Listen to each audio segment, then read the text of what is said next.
And boom, boom. And for some of you who know me a little bit, kaboom. It's a kaboom day. Hey, welcome everybody. Welcome to this live event on National Philanthropy Day. And my name is Peter Clarke, Red TV, and I so appreciate you joining me today for some amazing interviews. Live guests, of course, we're going to do all that kind of thing as well. And I appreciate you watching. We are on LinkedIn. We are on Facebook. We are on YouTube. And we are broadcasting to the world, whoever wants to join us today. So super appreciate that. National Philanthropy Day. That's November 15th every year, basically. I've had a few people actually reach out to me and say, hey, I did not know this. I did not know there was a National Philanthropy Day. And I was like, well, that's fantastic. That's why we're doing it right now.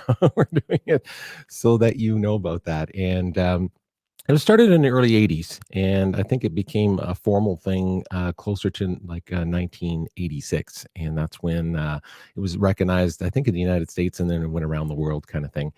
And, it's all about celebrating. It's all about celebrating the concept of philanthropy. And we'll have discussions about that word, philanthropy. It always is an interesting connotation where people think it's about writing checks and that kind of thing. But really what we're talking about is people and organizations that are making a difference in the world, being positive change, impacting the world in a positive way.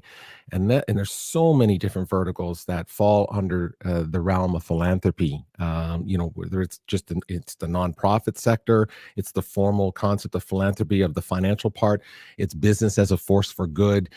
There's so many different aspects to giving back and making a difference that philanthropy for me has always been about going back to its original definition, which is the love of humanity, or the love of mankind or humankind. So it's really not about the aristocratic thoughts of what the word philanthropy means. And the idea of the channel. So let me just jump quick into that before I bring in my first guest and a great partner of mine. The concept of the philanthropy channel has been literally one of those 10-year overnight success stories. Okay. So as most people know, when you're trying to make a change in the world, it's baby steps. And sometimes it takes a lot of those baby steps. And the concept of the channel was literally was that, there's television, and this was 10 years ago, believe it or not, or more. The idea was that television is a very powerful and influential medium in the world. And if you think about it and give this really some thought, I don't know if anyone really thinks about this, but when you think of subject matters that have specialty channels that have their own television network, it's pretty much every subject matter in the world, except for philanthropy. Just let that sink in for a minute. I mean, every sports team has it, whether it's religion, whether it's your community, local community, it's cooking shows, food networks, Weather Channel, it's History Channel, science. All of those networks exist, but not the Philanthropy Channel. And that was the premise of it. And so we've been working on this a long time. I've been working on this idea. My wife has been a very strong proponent and been helpful as a partner with that for the last decade, trying to help me with this concept. The cool thing about it now is that we can do this. We can broadcast around the world, and the barrier to entry to be able to get your message out into the world has changed. And now what we can do is literally this. We can reach 24/7, 365 around the globe, which is really magical. I don't take that for granted, and I never take it for granted for the people that are joining me anytime I broadcast. So I appreciate that. I super appreciate that. Hey, let's look. I got a couple comments here already, so this is kind of cool. Hey, look at that. Gary Ellis. How are you, buddy? That's great, man. Good to see you. National Philanthropy. Hey, I knew you'd pick that up. I love it. I love it.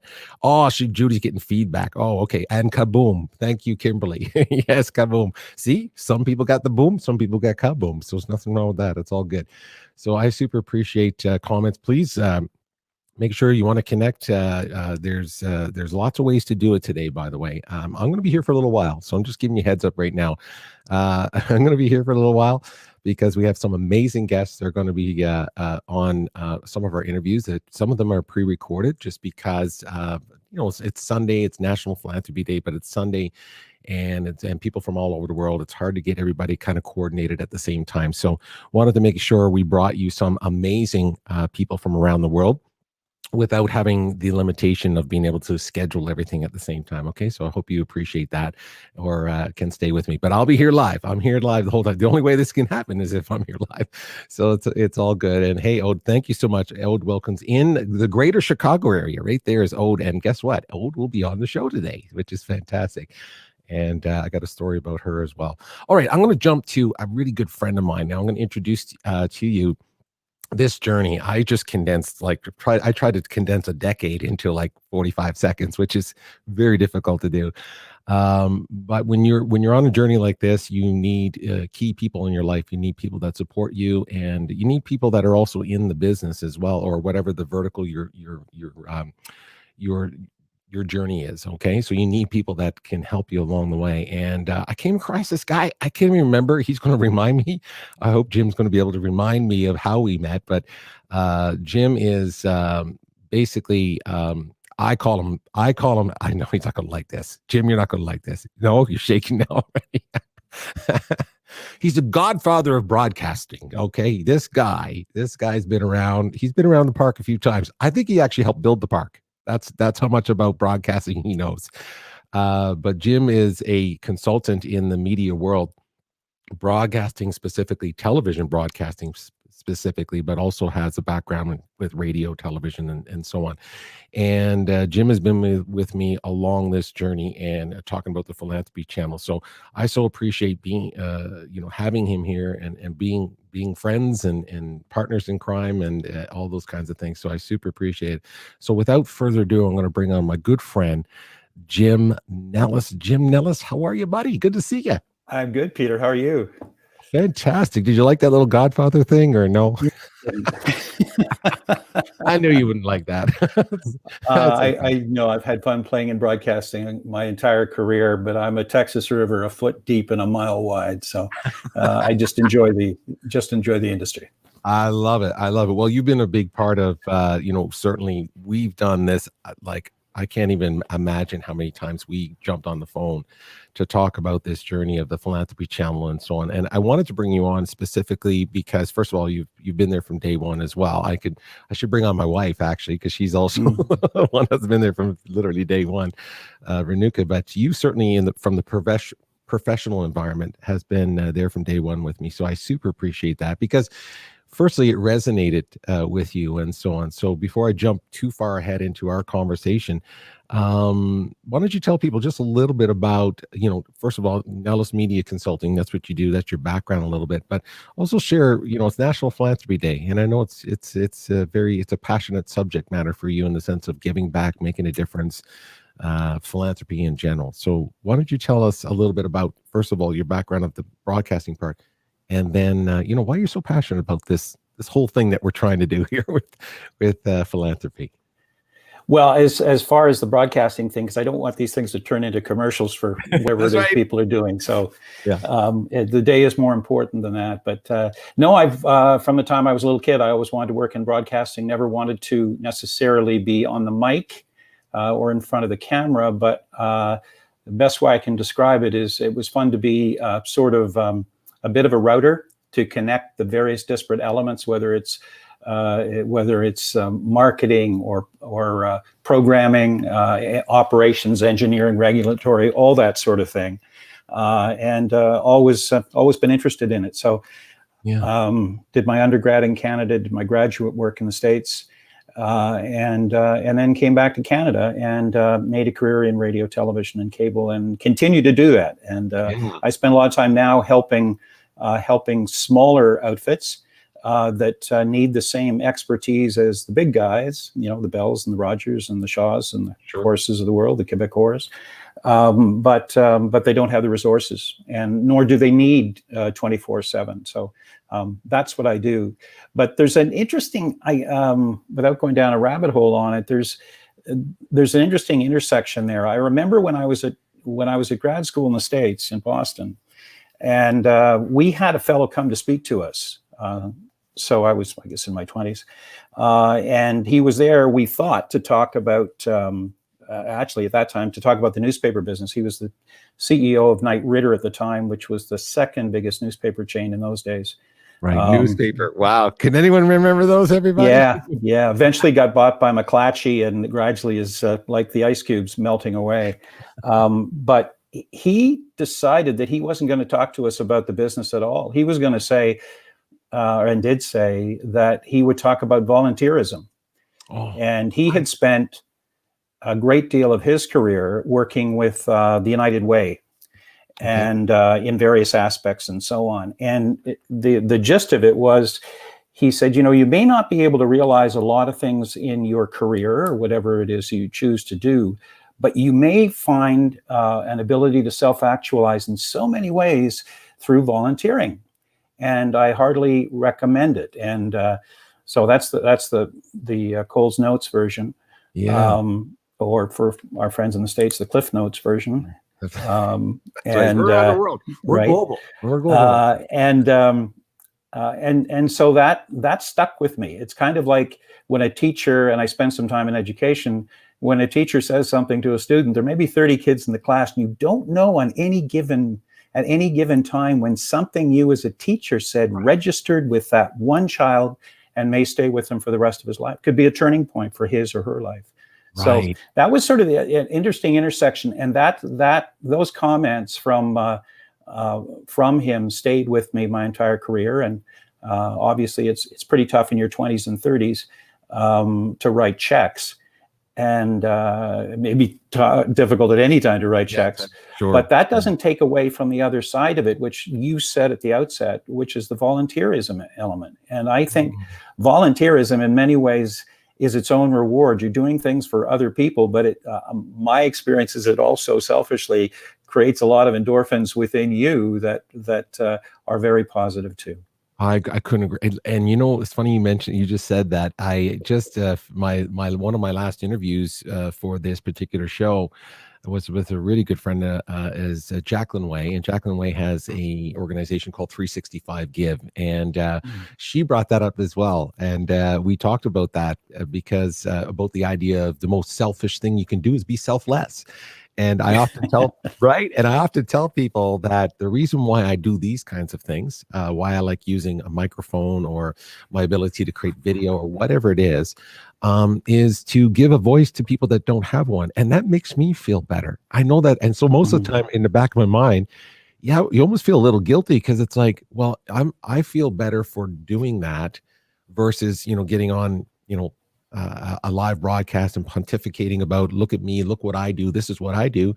I'd rather say, look what that person over there is doing, look what that organization is doing, and so on. And it just makes me feel like just great. And so this is what the whole concept of the Philanthropy channel and the concept of using digital media or television, radio, podcasts, any kind of media that we can amplify of the stories of the people that are out there on the front line doing great things, not at just the highest level, not the Bill Gates level, but all the way down to your local, food bank and those kinds of things. So I know that resonates with you because you do, you're on multiple boards still to this day, right? I mean, you're in education. Just even name a couple of things that you're involved with right now. I know your education. There's also hospice work in there. It's not about me. No, but I want to inspire people to know. No, the whole point of just mentioning that is about inspiring people to understand that we're not just randomly talking about it. This is somebody who actually lives and walks the talk. So just a couple of things that you do. Well, I do. I got involved with a long-term care center in Toronto, for instance, 350 beds. And actually built that out of a hospital that had been closed. We went through a restructuring period back in the 1990s in Ontario, where many of the hospitals were shuttered, and it was really a more efficient reallocation of resources. But we had money in an endowment that the hospital previously had, and out of that we built 2 big buildings for long-term care, which is a very busy place to be these days. I don't need to mention that. And then we built an ophthalmology clinic for cataracts and retina surgeries, digital imaging. We went on to build a hospice for 10 beds, which is, I guess some would know better than I, but probably about an average size for a hospice, right? Because it requires so much in the way of volunteer care and so on. Right. So 10 seems to be a workable number, although we are about to double the size of that. So all of that takes time, but you know, when you talk about board work, one of the things I enjoy about it is you get to see the world through other sets, hopefully of much brighter eyes than you have. And that not only, here we go with the selfish thing, it's interesting, but you know, it's the old notion of the wisdom of the crowd. A group of people focused are usually stronger and can be more creative than just a single individual. So the wisdom of the crowd seems to play in, hopefully, at least in thoughtful boards that are considered, that are focused on duty of care and so on. Yeah. And I also chair a board that is involved with schools across Canada, Right. independent schools. So that too is interesting. And I, you know, as I said earlier, you never know what sort of a role you can play in a child's life, because you never know when they are absolutely zoned in on what you're saying. So be careful what you say. Oh, any one of us can think back of a teacher or a mentor, but specifically a teacher during your school years that said something that stuck with you, and you use it all day long. I mean, listen, here's the funny part about the Godfather thing. I know we joke about the hair color, but my hair is actually more closer to your color than you think. This is just lighting, just so you know. But with that being said, I mean, literally 4 decades ago, a math teacher told me, and he said this phrase to me, and it stuck with me, and it's a life lesson. You know, when you do math problems, sometimes the teacher would give you points because of, you know, they knew that you understood the process, but maybe you got the answer wrong. So they'll give you some points for you just got some mixed up. But I used to just try to jump to the answer. You know, I knew it, and here's the answer. And so when the answer is wrong, they don't know if you know what the process is. And he used to say to me all the time, the longest way around is the shortest way home. And I was like, the longest way around is the shortest way home. And I was like, wow, I use that all the time, especially in traffic, just so you know. We try to take shortcuts, forget about it. It's not going to work. Jim, let's jump to something I just want you to answer before we get into our first interview. You know, we've spent so many, I don't know how many hours we spent talking and working together. You came actually out to Western Canada to go to the Banff Media Festival. Super appreciate that. And while I'm top of my mind, by the way, that ticket was donated to me by a friend of mine by the name of Paul Watts, believe it or not, that I gave. So then I gave that ticket to you to get you out to see Banff. And because I told Paul, I was saying, I'm trying to get my partner out here to come out to the Banff Festival and, you know, strapped with cash and stuff. He goes, you know what? I got some points and here, you use them. And can you believe that? How cool is that? Thank you, Paul. Yeah.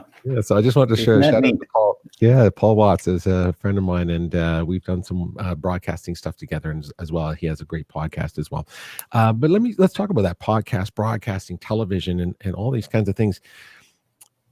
Why is that important? I know we've bantered this forever, but I want you to kind of give just a short synopsis of perspective of why do you think it's important for us to do these kinds of things, whether it's podcasting, television, documentaries. Why is it important that we start telling these stories to amplify philanthropy, giving back, and making a difference?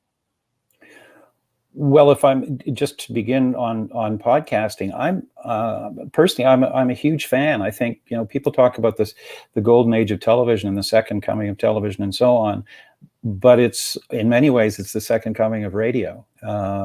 Podcasting is so selective and usually brings people together because of communities of interest. And that's something that could never be done before. It was at least not in real time.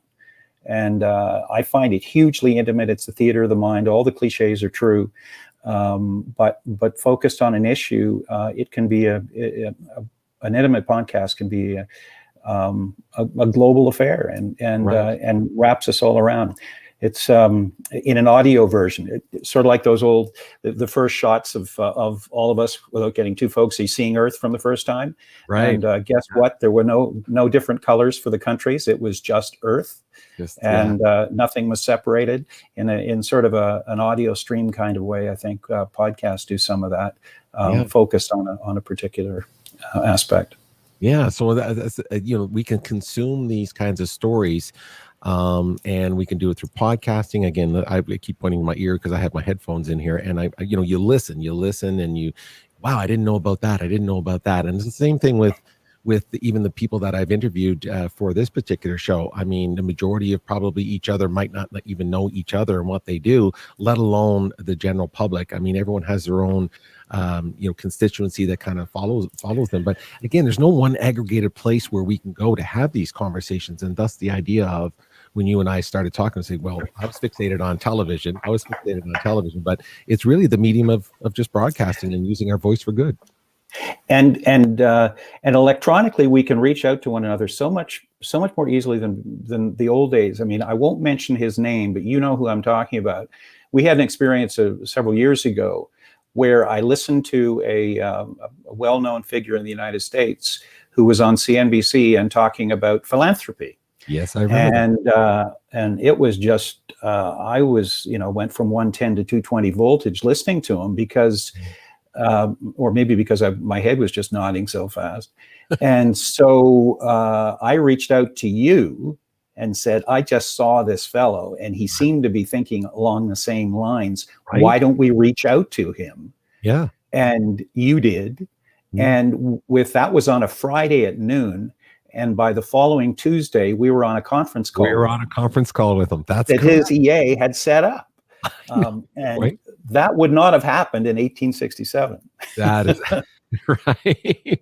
It's so true. I mean, again, the ability for us to do what we're doing even now, to communicate and connect people from around the world, to have these kinds of conversations, is the whole point of creating content like this. And I know for me that it resonates with me, the people that I've interviewed and so on, who are passionate about philanthropy and know that the power of this medium, being able to broadcast 24/7, 365, especially on the internet, let alone television and radio and so on, is so important. And I know, again, the more you become what you see and listen to the most, right? I mean, let's face it, as we all are been around children, when a child or a person is around, so if you're around somebody who works out all the time, you'll probably be in shape. You'll probably, if you're around people that are always playing music, you'll probably start picking up a musical instrument. And philanthropy and giving back is very similar. If you're around people that kind of talk about empathy and compassion, giving back, maybe something triggers in you. You go, hey, you know what? Maybe I can do a little something. Well, I also think it was maybe cliche to say, but I think it was Margaret Mead that said that never doubt that a small group of thoughtful, committed citizens can change the world. Right. And I think she then went on to say in fact, it's the only thing that can. Right. And that also stuck with me for me too. I know that. I know that whole point. Like you said, just a small group. Never underestimate that, for sure. Yeah. Listen, I so appreciate you being here. Hope you stick around a little bit. Please stick around. Happy to.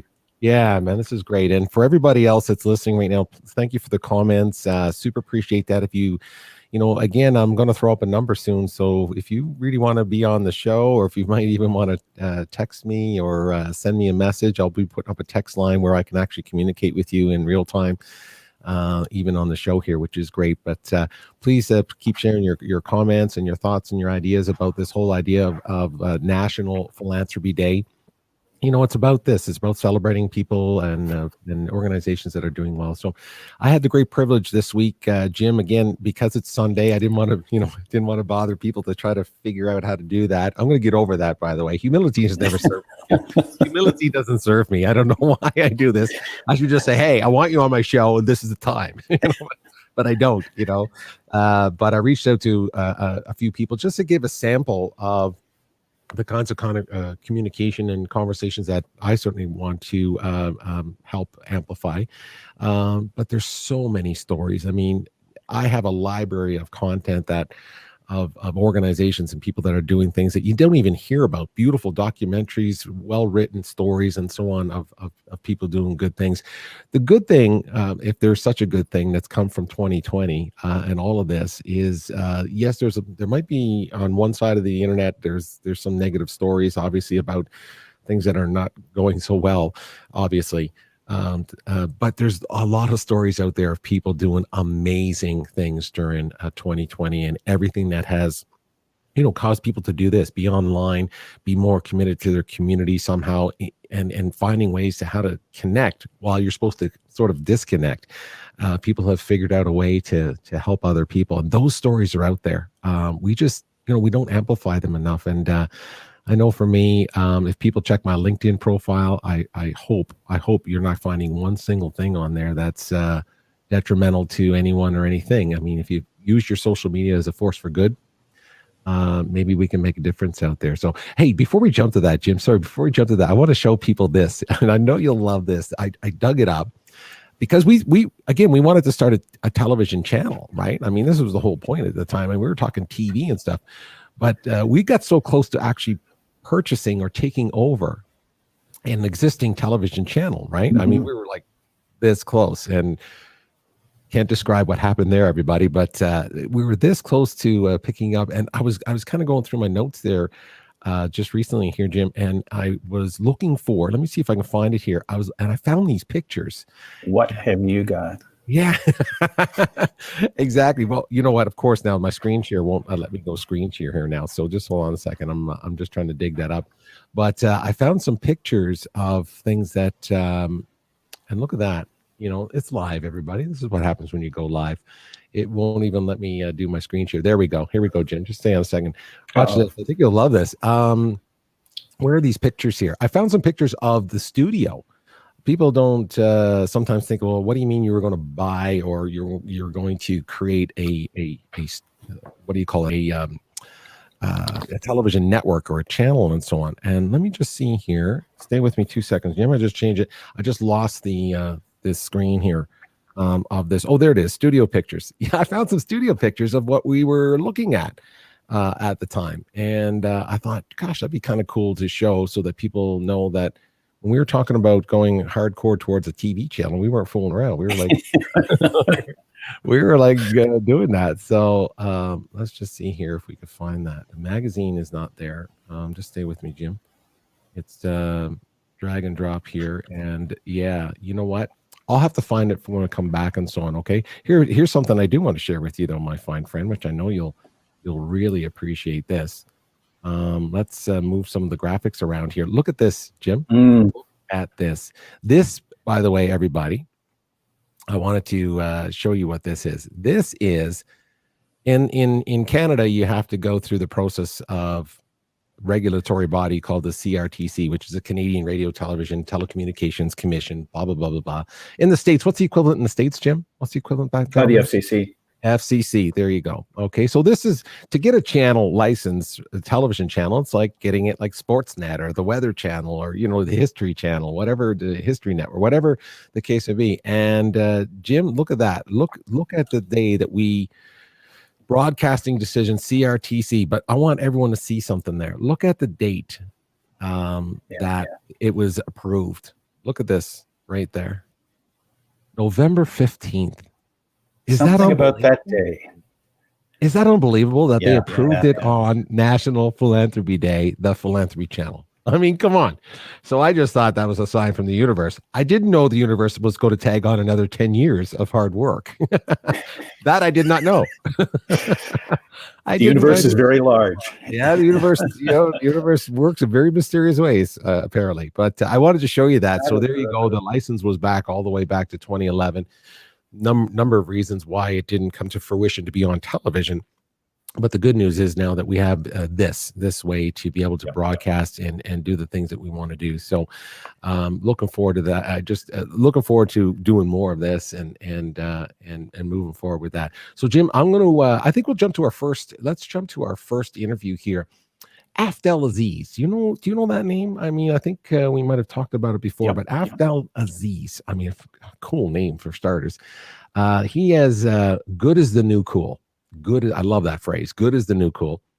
And I met him up here at the Banff Media Festival, the same one you went to. Now I don't know if it was the same year. I don't think it was. Different year, but he was up here speaking, and I just loved what he was saying. I love this idea of the book, saying that it's cool to be kind, it's cool to be good, and I was like, wow, that's cool, man. Literally. And so I reached out to him, and we chatted a couple times, just trying to figure out, if there was ever a way that we would run across each other's path. And when this was popping up, I said, you know what? I stay in touch with him on LinkedIn and so on. I said, I gotta reach out to him, and he was kind enough to jump on and talk a little bit about philanthropy. So I hope you can stick around. And what we'll do is we'll watch this first interview, and when we come back, we'll chat about it. But we're here live, everybody. So keep sending in your messages, keep sending in your comments. Super appreciate that. If any of you are actually really bold, you can text that number right there. I'm putting it up there. Text it right now. It doesn't, text it right now. Now it's not what do you call it? It's not what's the dishes thing? What's that thing called again when you order food and stuff? It's not that. It's for philanthropy. So send me your name and question about philanthropy, and hey, you never know, or your comment, and we can connect that way as well. So we're all connected, Jim, is what we're doing here. So if you bear with me right now, I'm going to get my good friend Afdel Aziz up and on the on the show here. And if you stay with me 2 seconds, we'll be right back, everybody, with Afdel Aziz. So stick around. Here we're coming right now, Jim. Give me 2 seconds. Look, I love this music. I don't know why this music just makes me feel so empowered. I don't know what it is.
which is my purpose consultancy. We help Fortune 500 companies. Okay, I'm going to stop this for 2 seconds, everybody. From what I understand, for some reason, are we not getting sound out there? Can someone tell me if we're not getting sound on that feed for some reason? Jim, are you hearing sound on that? I'm getting feedback that there's no sound on that, Jim. Are you getting that? Yeah.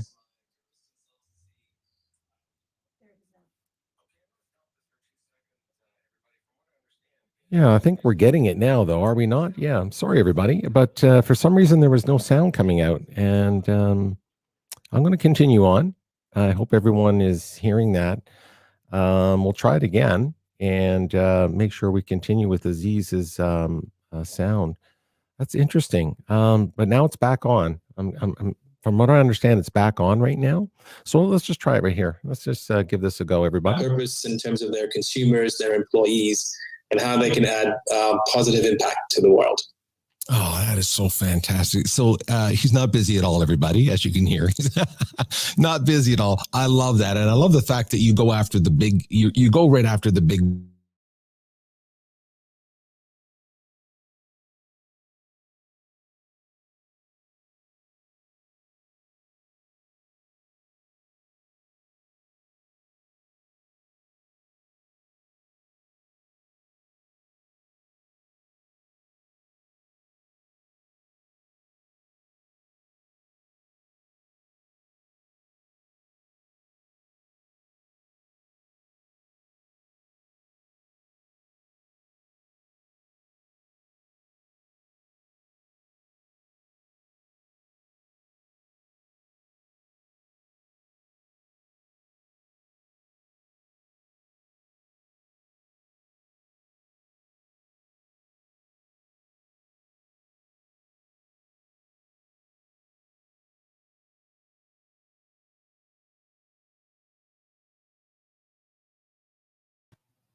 Wow, this is a fantastic day, everybody. Hey,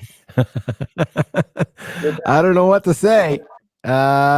It's just, listen, this is live. This is what happens when you do live and you're at the mercy of all that. Some people gone again, stopped again. So there you go. I don't know why that's kind of happening right now. I'm wondering if there's a reason for the fact that they don't like the idea of playing video while you're going and streaming live. I have a funny feeling that there might be some sort of restriction within LinkedIn where we're having the experience. So yeah, so I appreciate that, Kimberly. Yes, this is what it's called, everybody. Listen, it's called grace under pressure. Is what it's called. So, Jim, that's what it's called. It's called grace under pressure as we speak. I think that's what it's called. Yeah. So Jacqueline says we're back and so on. Interestingly enough, though, I'm thinking this is what's happening, and I would have to find that out, and bad on me for not testing through the LinkedIn community. I know that it will do it on Facebook and YouTube really, really seamlessly, where you can play video while you're broadcasting, because especially if it's your own content, right? So as a person who creates content, you want to make sure that it's original and it's yours and you own it. So in this case we do. So this is why I'm thinking that LinkedIn might do that. So if that's the case, that is a really, really bad thing. Jim, just so you know, it just means our broadcast is now changed its course right now as we speak. But I think that's what's happening right now. So I'm wondering if anyone could go out to we're on Facebook and YouTube. I think I'll ask my assistant, my beautiful wife, to maybe go and check that if you can. Go and check and see on Facebook and YouTube and see if they're actually playing. Because if that's the case, then I will still go ahead and play these interviews, even though it will not go live on LinkedIn. Everybody, okay? So we're just having some technical difficulties with with LinkedIn and so on. Doesn't take away from why we're here, Jim. The whole point of what we were doing today is really trying to amplify the messaging of philanthropy and telling the stories of people that are doing great things out there. We have 4 or 5 interviews lined up right now. But right now, LinkedIn doesn't seem like it wants to allow me to do that. Is that true? Did you check that for me? Yeah. Okay. Yeah. So I'm getting that message, Jim, that's the case as well. That yeah. I'm not too sure what that is, everybody. So I'll tell you what. I still want to try that again. I'm going to try it one more time, and just to see if it goes for a little bit, and then see what the cutoff point is. It seems like maybe they're recognizing that you're playing something that was pre-recorded, which doesn't make sense to me, because I can play obviously pre-recorded music, right? If I want to put that on, they won't be shutting anything down, right? So it's fascinating how they pick and choose what I'm allowed to broadcast. Oh. Jim, that's why we're going to build our own platform. By the way, Jim.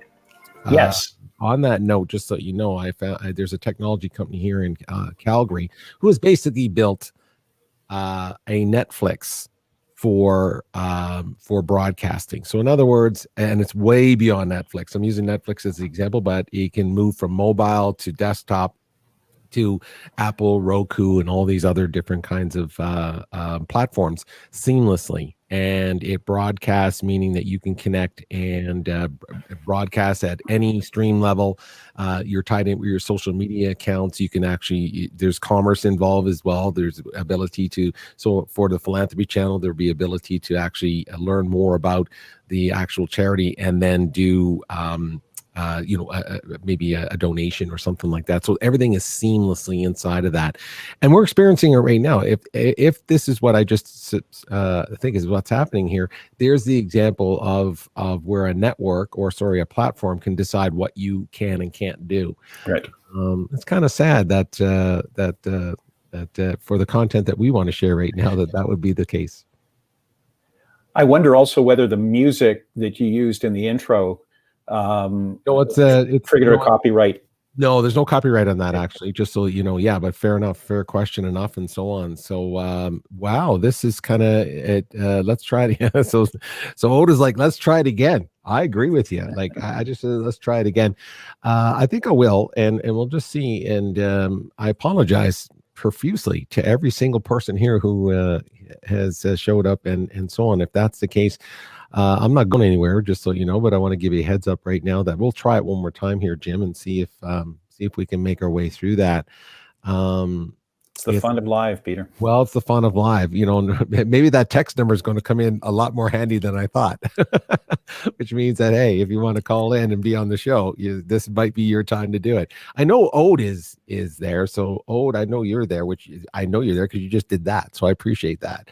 So I might have to get you to come on camera. She's probably thinking, oh, I'm not prepared. I'm not ready. I know. I'm having a bad hair day too. So it's all good. Don't worry about it. It's all good. It's all good. But Jim, I'm going to try it one more time, my fine friend. Okay. And everybody who's watching right now, first of all, thank you for being here. We're still celebrating National Philanthropy Day, making a difference, giving back. Let's not lose focus on that. I'm certainly not going to lose my mind about what live broadcasting can do to your soul. It can tear it. It can tear your soul. It can hurt your soul. Right now, my soul's hurt, but it's okay. It's all good. It can hurt your soul, but it can give a jolt to your heart. Oh my gosh, my heart's pumping right now. I might have to get on that guitar. But then again, they'll shut you down for playing copyrighted music. So there, it's one and the same. So everybody, hey, listen, I appreciate your patience here. So Jim, what I'm going to do now, I'm going to do the same thing again we just talked about here. I'm going to add this right here. And I'm going to see if this plays. So everybody, if you don't mind, whoever's watching right now live, super appreciate it. Just give us a quick text. And maybe, Jim, you can let me know, maybe with the signal of your hand or something like that. Just give me a thumbs down when you see that, you hear that the sound goes. Okay, and we'll monitor it right now. Appreciate it, everybody, and super apologize for the inconvenience here. But let's rock and roll. See what's going on. What happened was I went on this journey of exploration and I realized the enormous potential that companies have to do good in the world. Like, here's a little statistic for your viewers. In the US, we gave $400 billion to charities last year, but we spent $13 trillion buying stuff. So imagine if we could take like 1% of that $13 trillion and convert it into good. And that's what's happening right now. You're seeing companies start to wake up to the idea that they can make money and do good at the same time. And suddenly we have a new source in the world to work alongside and with philanthropy in order to make the world a better place. And that's really what I'm here to devote the rest of my life to. Oh, I love it. I love the fact that you threw in the word legacy, by the way. That is such an important word in my life as well. So I appreciate that. And you're using your voice for good. I love that as well. Let's stay on this subject for a little bit longer about those brands that we're talking about. You talk about ROI of purpose, and you're talking about measuring things that matter. What exactly do you mean by measuring things that matter? Yeah, well, let me start by giving people a bit of an overview as to why this shift is happening in the world today, right? So we explore this in our book, Good is the New Cool.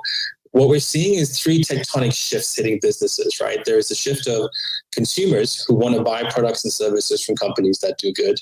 The shift of employees who want to work at those companies and feel like their life has some meaning and purpose, that they're going to leave a legacy behind that they can be proud of.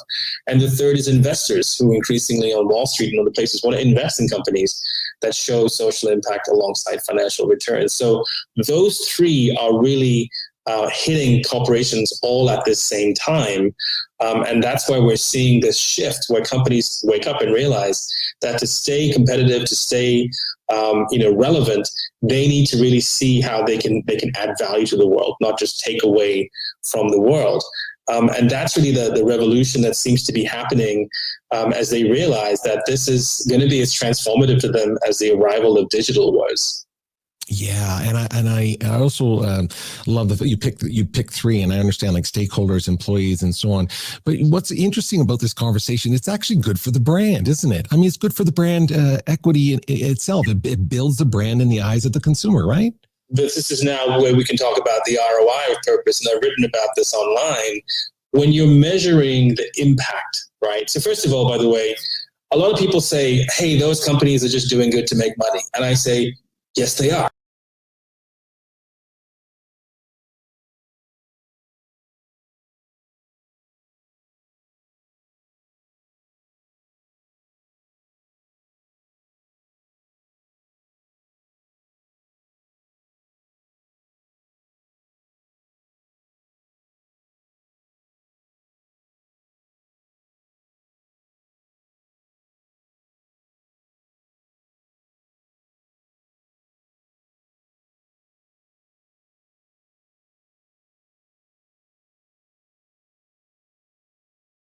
From a company that they see as being purpose-driven.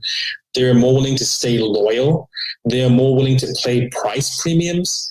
And they're more willing to tell other people and defend that company because they believe in the values of the company. So that's just consumers. Then we get into employees. Employees who work for purpose-driven companies are more likely to stay longer, which means lower turnover, which means less money wasted trying to find new people over and over again. They find a higher gear. They work more passionately because they feel like their work has some meaning more than just making a quarterly profit goal as well.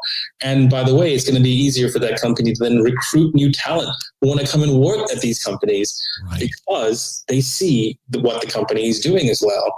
And then finally, from investors, if you look at share price, there is now plenty of data to back this up. The most ethical and stakeholder-driven companies outperform things like the S&P 500 by 100%.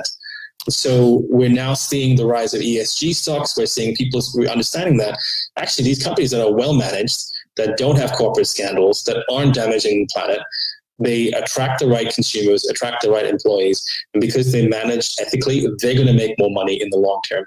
So by pretty much every metric, we're seeing that the ROI on purpose-led companies is better than regular companies as well.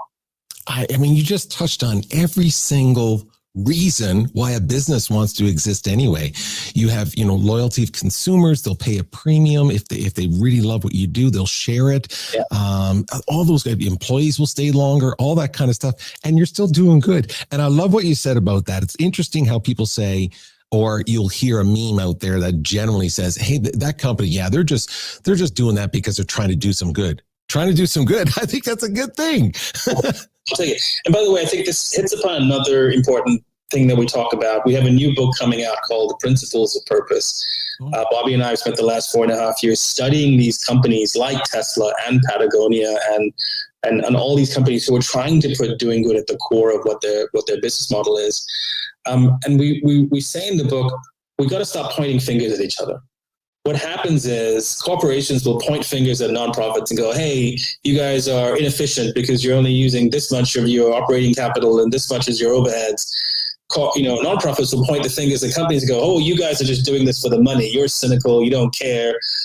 Both of them will point fingers at government and go, oh, government, you're too inefficient, too bloated. We got to stop. We got to stop pointing fingers at each other, and we just got to find better ways of working with each other, because that is the only way we are going to solve some of the largest problems we have on the planet today, whether it's COVID-19, economic devastation, racial justice, or the biggest problem of all, the climate crisis. Yeah. And, it's interesting. We're just talking about all of those really super big issues and so on.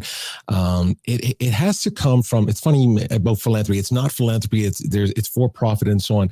I always try to remind people the same thing, that in theory, now this could be argued, but in theory, I mean, philanthropy comes from the fact that we have something to give. I mean, let's face it, you can't give something you don't have. You can give time, but if people are in survival mode, they really can't end up giving financially, their time and so on. But economics, when it's done right and purposeful, it gives people the ability to spend time, money, energy towards the things that matter to them. So it's not a dirty word to make some money and put that profit back into philanthropy, giving back and making a difference.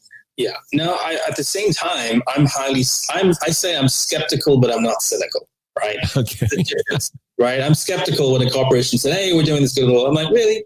Show me the proof. Show me the data. Okay. I heartily encourage everybody to not take corporations at their face value, and to do the homework and to really challenge them publicly and say, well, let me see the proof, right? But I'm not cynical. I think the cynicism is where it gets dangerous. Cynicism breeds so many bad things. It breeds disrespect. It breeds apathy.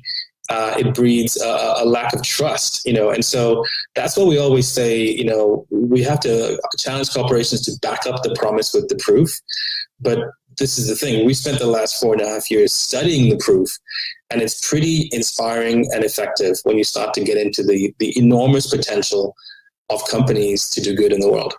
Oh, I love that. I so love that. Again, we're talking about philanthropy today specifically, but again, I love the definition. I'm using the definition for the love of humanity. That's where it came from. And so I want to stay in sort of that realm, because, that word has been hijacked, I think, over a long period of time. It feels very esoteric. It feels like you're supposed to be at a cocktail party, signing a large check and moving on. That's not what we're talking about today. We're talking about, the things that you are a supporter of giving back, making a difference, and using business as a force for good. So I like that. But I'd like to get your take on that concept of philanthropy. What does philanthropy mean to you? How do you define philanthropy for yourself? Yeah, it's really interesting. I love the definition of the word, going back to, being a lover of your fellow human beings, right? I think that's a very profound way of looking at it. I think that philanthropy has become disconnected from that meaning, and it's turned into kind of like, billionaires writing checks, through private foundations. I think COVID-19 has had a remarkable effect on how we see our fellow human beings. I think that we just all are still going through a moment of trauma globally that has united us. It has spared nobody. It really has been, even though there are, absolutely people who have been affected worse by it, people of color, frontline workers, it is an equal opportunity disease. It doesn't matter if you're rich or poor, or black or white, gay or straight, you have the capacity to get this disease, right? And so I think it is, when we look back, I hope we've seen that it's united us as a species in a way that very few things could have. Remember, the old story used to be that it's going to take an alien invasion to make humanity band together. That's what we had, but it didn't come from space. It came from, somewhere in the middle of a forest somewhere. So what I'm encouraged by is seeing those acts of kindness that human beings are now doing for their neighbors, for their friends, for their family. I hope that it has reminded us of our common humanity. I saw this wonderful quote. I can't remember who said it. I hope that COVID goes away, but I hope what it made us learn doesn't. Yeah. And I think that's what we're seeing is a rebirth of philanthropy at a local level, at a human level, at just a simple level, where everybody understands that we have to be there for each other. And that's the only way we're going to make it through it. 100%. I love that. And you're right about one thing is that we always thought it had to come from outside somewhere. And, it's always going to come from within our own control, things that we're doing, and somehow, some way it shows up. And then, like you said, we have to look at things a little differently, or at least I love the idea you said species. It's not even where you're from in different parts of the world. We have to look at this as like literally we're on this planet together, and we got to figure those kinds of things out. Let's talk about, we've just talked about, large corporations, big dollars, these kinds of things, brands and so on. And sometimes that could feel very, very overwhelming to the individual, to the average person. And I know I feel like that daily. If you're an empath in the world, I think anyone who's an empath can relate to that. You feel a lot of energy in the world, and sometimes you can feel very discouraged and so on. What would you say to somebody, who is struggling with that? Like, how can anyone in the world sort of make a difference today? Yeah, I always think about, there's a great metaphor called the trim tab. I don't know if you know this, but Buckminster Fuller, who was the American inventor, he came up with this analogy. So the trim tab, for those of you who go sailing or know anything about boats, apparently I don't know nothing about boats, I just found Buckminster Fuller, is the little tiny rudder that's on the main rudder. So imagine a little rudder that affects the big rudder. That affects the boat. And Buckminster Fuller said, call me trim tab. I want to be the trim tab, because I know however small I am, I can affect at least one other person's life, and maybe the scale is like not a corporation or a country, but maybe it's my neighborhood and my community. And so that's the advice I always say to people is start with what you have. Don't worry if you don't have lots of money. You have, what one of our good friends, True Pettigrew, calls time, talent, and treasure. And so if you can apply one of those things to doing some good, even if you just change one person's life, trust me, that is worth it. And then the other thing we say is clarity follows action. Take another step, take another step, and take another step. And suddenly you might find yourself in a very different place, from where you are. And I truly believe that finding purpose and meaning is the greatest adventure that any of us will go on. And it will provide us with a lot of fulfillment and satisfaction in a way that you may not have thought possible. Yeah, I love the idea of look in your own community. But back to your, the essence of your consultancy and your business and so on, as an employee, if you work with some company, no matter how small that company might be, there's definitely something in your community that you could be servicing, you could get involved with, you could be aware of it. And again, it doesn't necessarily even have to be part of your brand. It doesn't even have to be something like that. I love, for example, I've met many companies, for example, where someone loves animals as an example. And so they support the local SPCA or whatever. It just means that they're connected somehow, some way. Yeah. And if you can't do it yourself, find it within your business, find it within your community. Yeah. Beautiful example. I don't know if you have them in Canada, Peter, but one of the best examples I've seen recently is community fridges. So if you Google or look on Twitter, this is incredible. These are people who are saying, who may own like a small store or even just, on the sidewalk, plugging in a fridge. And then the local community fills it with food. And whoever needs some food can come and get it. They don't need to have food stamps. They don't need to go through the indignity of having to ask for the food. They can just come and pick up the food. I live in Los Angeles. There's one about 5 minutes away from here, here in West Adams. And I went over there and donated some food. And I just asked the person who's running it, like, what's going on? And the way they described it to me made me feel positive about people, and how much they want to help. And so that's just one of the many examples of how I think people are stepping up in this moment and trying to help their fellow neighbors and fellow citizens. I love that story. And I'm not sure. I will check and see if that's something in my community or even here in Canada. So I'm sure it is. Again, there's some super clever and caring people out there who figure out ways to just make a difference, like you said, and cut right through all of the, all of the red tape and all that kind of stuff and go right to the source of what they're trying to do. So, your messaging to the world is quite phenomenal. And I just want to send that to you right now, you and your partner. And I love what you're doing. I love the fact that you bring in brands. I think we need businesses to do that.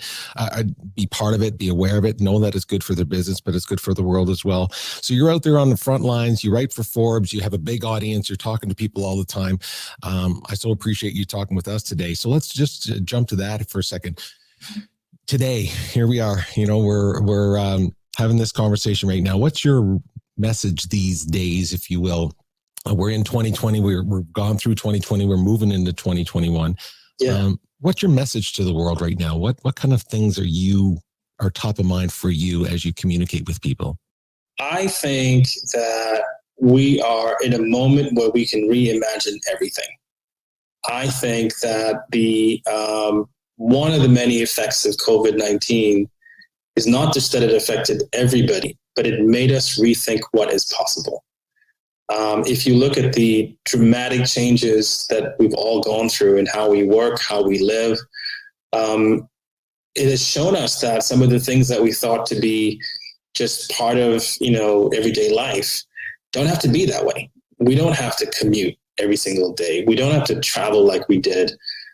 We don't have to burn ourselves out, and I think that's what we're all gradually realizing as we spend time at home with our families. I'm here with my wife and my 6-year-old son, and it's delightful. I feel like I don't have to put on a suit of armor like I used to and go out there and give the world my, professional face.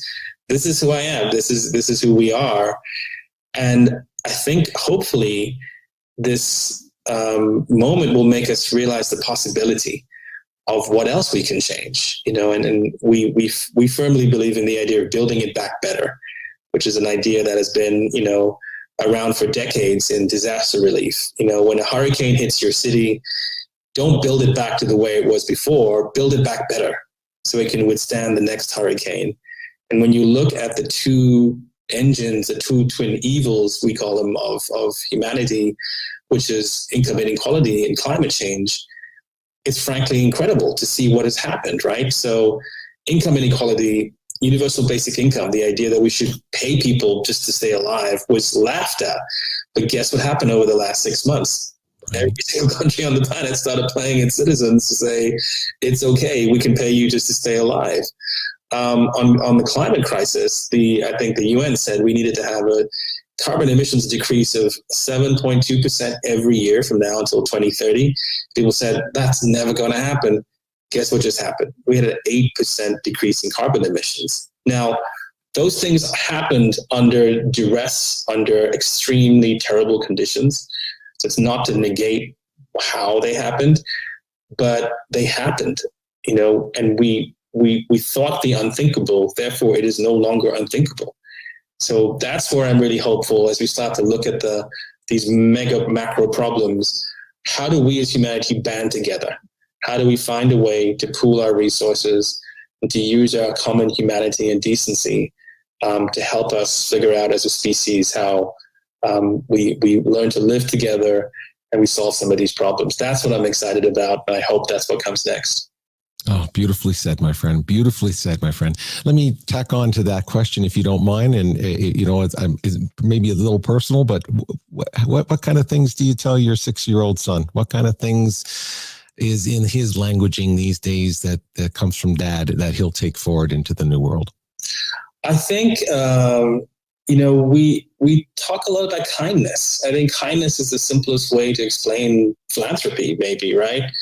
And we talked about the idea of how we can be kind to other people around us. Whether that's a homeless shelter that needs food. We bought a bunch of food and delivered it over Thanksgiving last year, and I think that planted a seed in his head. Every time we drive past a homeless encampment, he talks about that. We talk about helping our friends and neighbors during COVID as well. So I once had the privilege of seeing President Obama speak, in San Francisco, and he said this thing which just sticks in my head. He said, listen, ultimately everything boils down to this: be kind and be useful. That's it. So that's what I'm trying to do with my son. Teach him how to be kind and be useful. Oh, that's a great dad right there. That's a great dad. Listen, that is the message today. That is the message every day, by the way. I so love that. Hey, before you go, I so appreciate your time. I mean, listen, I hope that everyone feels like Peter's rushing this guy through. He's busy, everybody. So I am trying to take advantage of his time right now. Let's talk about something you guys coming up that's really, really cool called GoodCon on December 3rd. Talk about that, please, quickly. Yes. So GoodCon is the Good is a New Cool conference. We shot it into GoodCon. It is a global digital experience. It's on December the 1st. Everybody's invited. It's free to come in. Hold on. Sorry, don't want to jump in. You said December 1st or 3rd? December the 3rd, like you have on your Chiron here. Oh, beautiful. Okay, beautiful. I just want to make sure I heard you right. Got it. December the 3rd. It is a 3-hour live event. Tickets to the live stream are free. And then if you want to watch all the videos and talks afterwards, it's just $29 a year to join. You join our Good is a New Cool membership community as well. We have incredible speakers coming from some of the brands we talked about: Microsoft, Mattel, Activision, Samsung, coming and talking about what they're doing. We have incredible people from nonprofits who are tackling everything from student hunger to veteran unemployment to mental health. Coming and talking about some of the incredible innovations that they're doing. We've run these conferences before in LA and Melbourne and Sydney, and we turn them into virtual conferences so that anybody anywhere in the world can come and join. So hope you guys can come and join us. Go to goodisanewcool.com to find out more.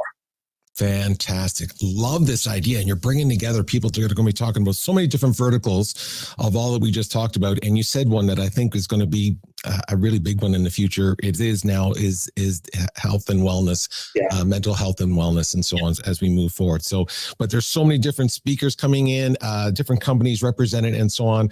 That is one amazing event. So I want to make sure everyone can connect with you on that.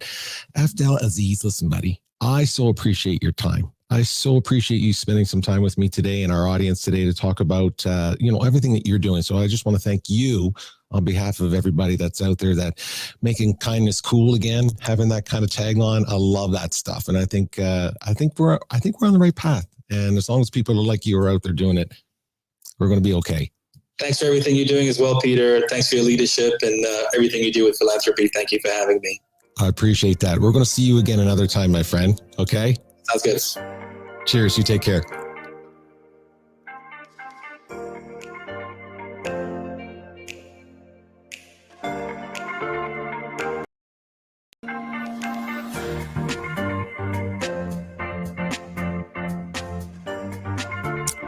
All right, Jim.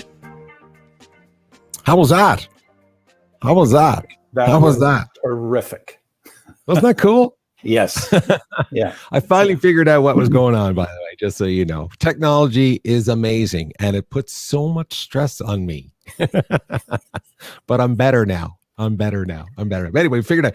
How was that conversation? What'd you pull from that? That was some pretty cool stuff in there. I saw you in the green room nodding your head every now and then. He had some great one-liners, that's for sure. What were some of the kind of takeaways that you got from that? I certainly took away the notion of kindness, which sounds so simple at one level, and yet on a day-to-day basis, it's sometimes hard for us to find. Hopefully not. I'm also, I wrote down a phrase, just something Leftel said, that made me think of sort of a worldwide synchronicity of awareness seems to be happening. Oh. And we have the tools now to be able to communicate, as we talked about earlier. But those tools are in everybody's hands, and we all know, at least most of us, I think, know what needs to be done. Back to kindness and its various manifestations, and we all seem to be arriving at, or many of us seem to be arriving at the same place. It's funny. There was a book that came out a number of years ago called The Swerve. Made a point that every once in a while history seems to take a swerve and things change. Right. And I think things are changing. And part of it's been brought about by technology. And the technology has just allowed us all to be in the same place at the same time. So what a surprise, we seem to be communicating with one another. Right. Right. It's so true. I love that. Like you said, there's a synchronicity. There's an energy that's kind of happening. I mean, we could easily fall into the belief that, man, everything is just going kind of crazy. And we're right. We really could. I mean, let's face it. I mean, the last 4 to 5 years, we've seen things we've never thought we'd seen before, right? We just never thought we'd see these things play out at the global stage, right? And then we had this happen for 2020 for people, and so many people are just displaced mentally, physically, financially, emotionally. Everyone's just, and of course, a lot of people have lost their lives. I mean, so all of that plays out where it feels like everything's out of sync. But I think you're right. I think there's something happening where that we can, if we were looking for it, we can patch it all back together with these kinds of conversations,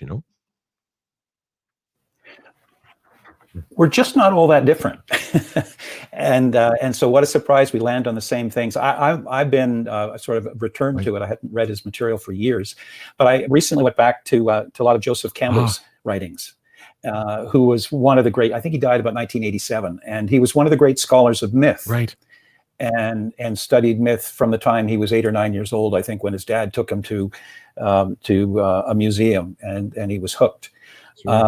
That's the hero's journey. I mean, that's right. It's the hero's journey. Yeah, it's the hero's journey, and it makes me think that, when you look at all the great civilizations have such similar myths. People far brighter than I can explain them, but their similarity is amazing. So they spread out with civilization as people spread around the globe and so on. They carry their myths with them, and they develop them and so on. Now, if somebody developed a new myth, it would be around the globe in a second. Right. Yeah. And I think this gets back to that sort of synchronicity of awareness that we were just talking about. Yeah. And I just find that fascinating. I find it illuminating, and I find it really galvanizing on November the 15th, 2020. Right. Thank you. I appreciate that. That's fantastic. Well, listen, I want to jump to another one. I figured this out, everybody, just so you know. So listen, just so everyone knows, I'm here for a while. If you need to go and do your thing, you go do your thing. I'm doing this because it's National Philanthropy Day, and I want to be a voice that amplifies that today. That's all I have to. That's all I'm focusing on today, everybody. If you got other things to do, please. I got lots more interviews to do. There is a time limit, by the way. Did you know, Jim, that there's a time limit for broadcasting live on LinkedIn? I don't know if you know that, but long story short, 4 hours. It's 4 hours, yeah. So 4 hours. I could fill 4 hours, no problem, Jim. I could fill 4 hours. I think I told you off camera that I was looking back at some of the shows that I did with my guitar and stuff for family and friends and stuff. And one of my longest, no breaks, all the way through, live. We had live music. We had little contests. We had interviews. We had all kinds of things. 8 hours, 9 minutes, and 11 seconds. That's my record. And I said, you know what? I was going to do an 8-hour gig right here on LinkedIn, but LinkedIn gives me 4. I'm like, that's like a Springsteen show. It's simple. It's like 4 hours. It's straightforward. Hopefully it was more than just one single song. Yeah. That's right. Imagine over and over again. Along, yeah. So Jim, do you have time to stick around for one more interview? I'll keep it this one. This one's kind of short. And then you'll see what I love about this is it goes from somebody that that is, writing for Forbes and Fast Company. And then it again resonates with the fact that, every one of us can make a difference, and every one of us, we don't need a platform is what I'm getting at. You don't need a platform to make a difference. You can go out there and be quietly changing the world. As we all know, there's a lot of quiet heroes out there, which we want to celebrate today as well. And one of them for me is a good friend of mine, Ode Wilkins. Now, you won't know that name, Jim, I don't think, because Ode Wilkins she doesn't write for Forbes and all that kind of stuff, but she is one awesome person. And when I started the Philanthropy Channel Facebook page, she was one of the first people that liked it and was always, engaging with it, and then sending message of inspiration and saying, hey, I love what you're doing, keep going, and all that kind of stuff. And so we stayed in touch just that way. And for a birthday a few years ago, I went to Ireland. Oh, this is crazy. She lives in the Chicago area. I'm up in Canada.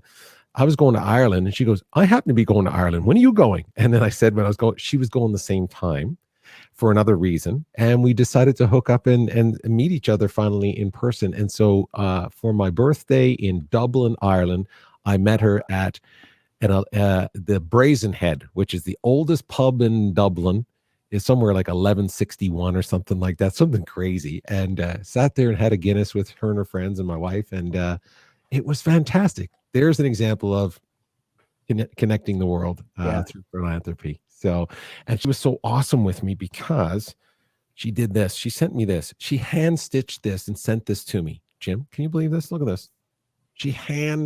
Oh, brother. Look at that. Is that something cool? That is terrific. Isn't that nice? You get that in the mail and you're like, what? Like, that is so super cool. And she's just such an awesome person. So I had to reach out to her because just what we're talking about. I mean, we're a community and a group of people that are passionate about telling these stories. And she public speaking, she does some of that, and she always uses her voice for good. She's worked with nonprofits in sort of and I don't know the exact capacity, but with refugees, if you will, in that sort of space. And she's always using her voice to promote, the human rights, these kinds of things. So super, super important stuff. And I just wanted to have her on the show. So I just thought, you know what? I got to definitely do that. So here's what I'm going to do. I'm hopefully going to keep this together here, Jim. I hope that the gods are working with us today, and we're just going to let this rock and roll. And I think I figured it out. Here's what it is, Jim. If anyone wants to know, here's a little tip for everybody.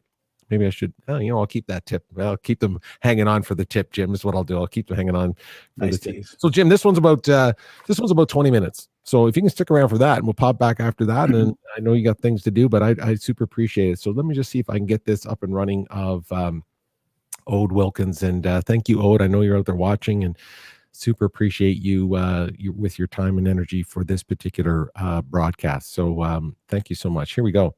Ode Wilkins, thank you so much for joining me today. Thank you, Peter, for having me. Oh gosh, it's so good to see you. And for anyone who's watching this, I mean, I might have even mentioned it in the intro of this video, but we've known each other online for multiple years, which I'm so excited about that. And of course, we had a chance to travel together just accidentally. On a birthday of mine, I ended up in Ireland, and you connected with me before you went and said, I'm going to be in Ireland too. And we hooked up in Dublin and had a pint and chat. That was awesome. Do you remember that? Oh, yes. We made it happen, and we got to meet in person finally and share some amazing stories about our love for philanthropy. Yeah, no, I super appreciated that at that time, because you were in the middle of supporting another event that you were there with a group of people, and you really went out of your way to connect with me. So I super appreciate that. It's great to see you again in Chicago. Yes. Always good. I know you're in the greater Chicago area, but I'm going to use Chicago for the purposes of keeping everyone connected to, geographically where you are and so on. And I really wanted to bring you on for a whole bunch of reasons.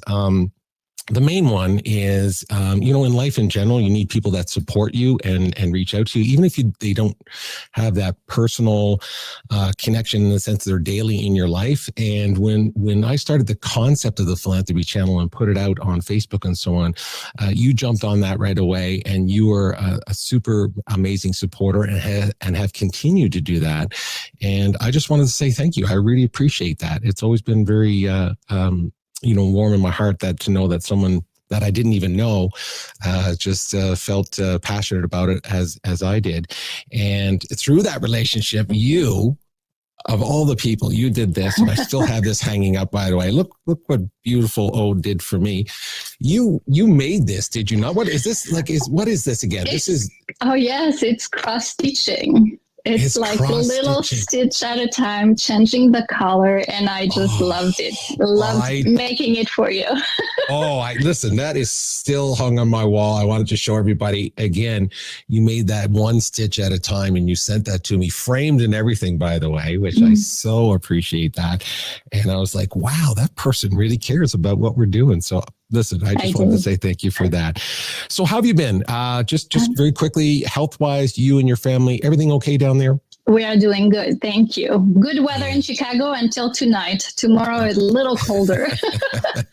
Well, it's that time of year. It's coming real quick. Well, I asked you on because, again, I know you're very passionate about philanthropy and so on.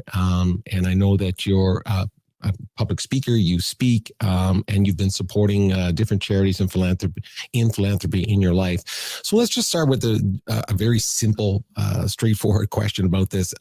Philanthropy is such a big word, and sometimes it's been hijacked with it has that aristocratic feel, if you will. It's almost like it's going to a cocktail party and writing a check or something.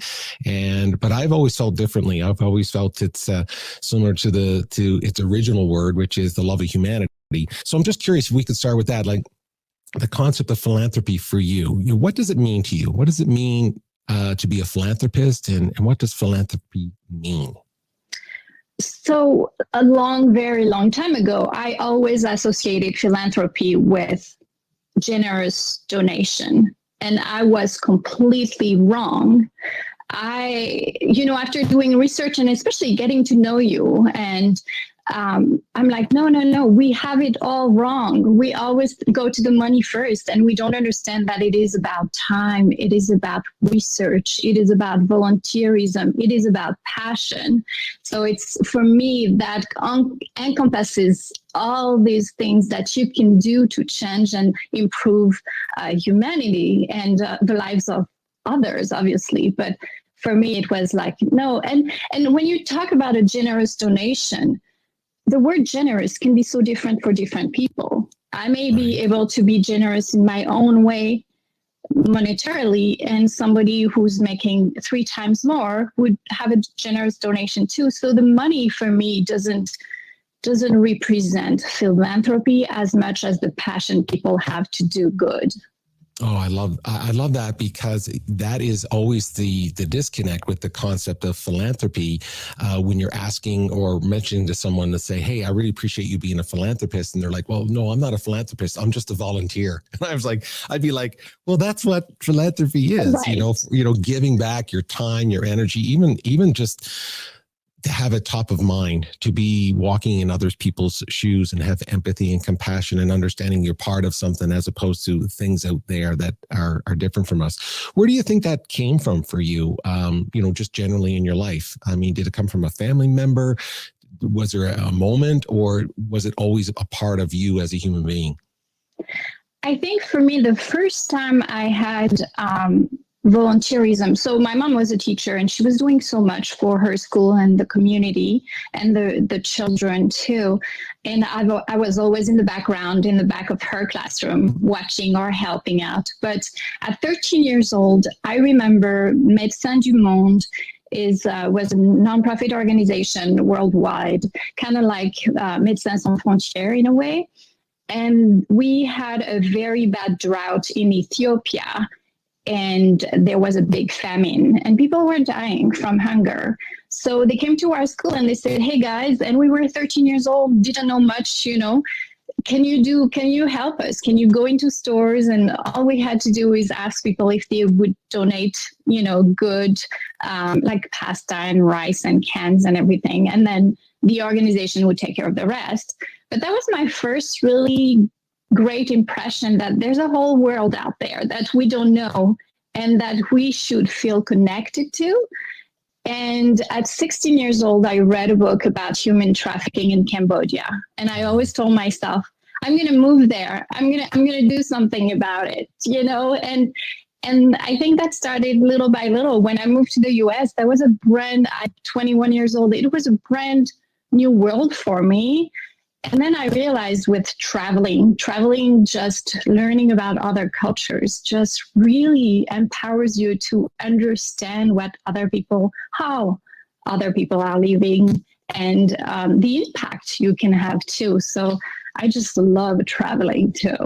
I totally relate to that, and I'm constantly having those conversations, especially in the year 2020, where traveling has been so restricted, and I've been having conversations with people in the travel industry, and again, it comes back to some of these conversations of why travel is so important. It opens up your mind, your heart, your soul, your empathy, your compassion. You understand things. Music, culture, food, connectivity. It just opens that up. So once you're open up to travel, your ability then to find things that you're passionate about and maybe want to help with amplifies. And so that is why travel and philanthropy and giving back and global issues, all those things are so intrinsically intertwined with each other. So I love how you brought in travel, because I'm a big travel fan as well. So, again, with the concept of philanthropy and you and I just talking here, I mean, I'm not part of any giant organization. I don't have a big brand behind me. Very similar to yourself as an individual that really is passionate about it, but doesn't have the big brand behind them. Sometimes we feel a little bit overwhelmed and so on. So I'm just wondering what you think about that feeling that some people have sometimes is like, well, you know what? I don't know if I can make a difference right now. I mean, I'm not connected to anything. How can I make a difference? So let's talk to that person right now. From your perspective, how can anyone, make a difference in the world today, do you think? I do ask myself this question often, but I've realized that it's a ripple effect, and it is absolutely possible. And I have a great story. 10 years ago, I met the CEO of a refugee and like an organization that helped refugees and displaced people around the world, and that really inspired me to do more research on it. And I became a volunteer doing very small projects like volunteerism, having a table and talking about refugees. And at that table, that was, oh my gosh, I forgot the year, but that was many years ago.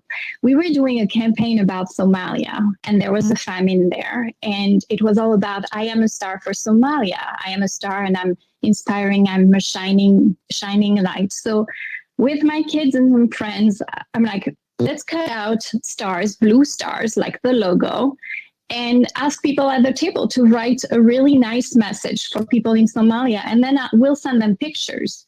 But what I did is I sent them the stars to Minneapolis, to the headquarters. And then a month later, I was at work and I received a phone call, and it was one of the staff from the organization called Light Now. And he's like, you need to check your inbox. I'm like, what? So I went quickly. I left my office and I went quickly to check in my email.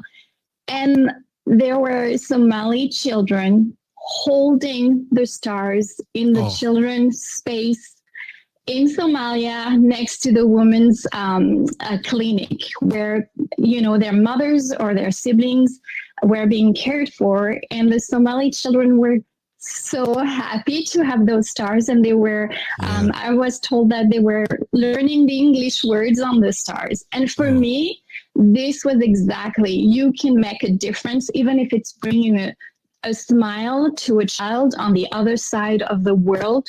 You think it's small, but it actually has a big impact. And that really made me really cry. Oh, that's a beautiful story. Exactly what you just said. The smallest little act of kindness or empathy or some sort of compassion that you show has this ripple effect, like you said, and you don't know where that ripple goes. You don't know how far it goes. And most of the time, I know from my own personal experience, it usually shows up in a way that we take for granted. We just assume, just the little things that we take for granted, someone else thinks it's a really big deal. So I can imagine a little child over there holding this thinking, wow, someone on the other side of the world or in another part of the world sent this to me, and they feel like, wow, I'm connected to something. That's an amazing story. I super appreciate you telling us that. In that story, you mentioned about your children. I know you have children, and I know that they play a big role not only in your personal life, but in how you conduct yourself as a global citizen and so on. I'm just curious. That was one experience that I'm sure they've heard and experienced with you. I'm just curious right now, like in these times right now, what kind of messages are you sharing with your children? What kinds of things do you guys talk about? What kinds of things are making their way to the dinner table, and just some of the ideas that you share with your children to talk about philanthropy and giving back and making a difference? I think for me, I'm learning from my children as much as they're probably learning from me, which is really interesting, especially in this age.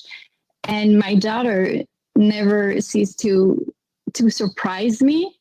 And just even the smallest thing they do for others. And it could be learning about somebody whose mother has cancer, and my child will be coming home and doing a batch of cookies for them right away, and not knowing necessarily the mom that being that close. But we talk a lot. The funny thing about them is that they are so interested in the world, and they love traveling. And I think it's one of the best things we've instilled in them as babies. I just went to a small island last year with my oldest, who's now 21. It was right next to Madagascar. It was a French island. And it was so cool to just really travel far away together and mother-daughter trip. And they're so kind, and they will ask for that. Actually, if we were to say, what Christmas present would you like, they would tell me a travel as a family, and that is the best. So they always want to learn more, and I see it in a day-to-day what they do for others. It's really, I feel like they are mini-me's in a way. And I was like, oh my gosh, it's really touching. That is, well, listen, I was just going to say, good on you. I mean, that's pride. I see you beaming with it, and you should be beaming with it, because just imagine for a parent to say, what can you say about your children? And you just said it, you said they're kind. I mean, I don't know what to say to that. That's just beautiful. I mean, that should be all of our goals, to make sure that the next generation or people that we have influence with, we can move them in that direction. We just talked about, philanthropy, and I made reference to the idea of writing checks and big donations, and you talked about that as well. I'm wondering, in your experience, I mean, you've worked with some nonprofits and so on, and sometimes, again, philanthropy feels very transactional. It feels like, okay, I'm just going to give some money and then I feel better, so I walk away, or I'm going to give some money and now I'm going to ask, where's it going? What do I do? All these kinds of things, very transactional. I'm wondering what your thoughts are on how can we turn that around? What kinds of things do you think we can think about, or we should consider to change it from feeling like transactional and make it feel more like it's life-changing and world-changing? Yes, I do believe that the action of giving money is great, but I feel like we have to go further. And this is why a lot of organizations now are changing the way they are doing humanitarian aid into creating sustainability for the people they are serving, into asking the communities they are in, what do you need? Instead of just going there, doing their thing that they are maybe mandated from a government or from a funder. And we need to think about, no, what is the future goal for that community if we're putting this in place? what can we do to make sure there's a good way for them to sustain themselves in 3 years, in 5 years. And last year I went to Rwanda with a light, and it was the perfect example for us to see how a small amount of money, because a lot of time when you talk philanthropy, you're thinking millions of dollars, tens of thousands of dollars. Yes. So no, our projects were under $500, and they were projects that the community already talked to the staff saying, this is what we would like to see in this refugee camp. And it was in Niabeke, in Rwanda, a couple hours away from Kigali.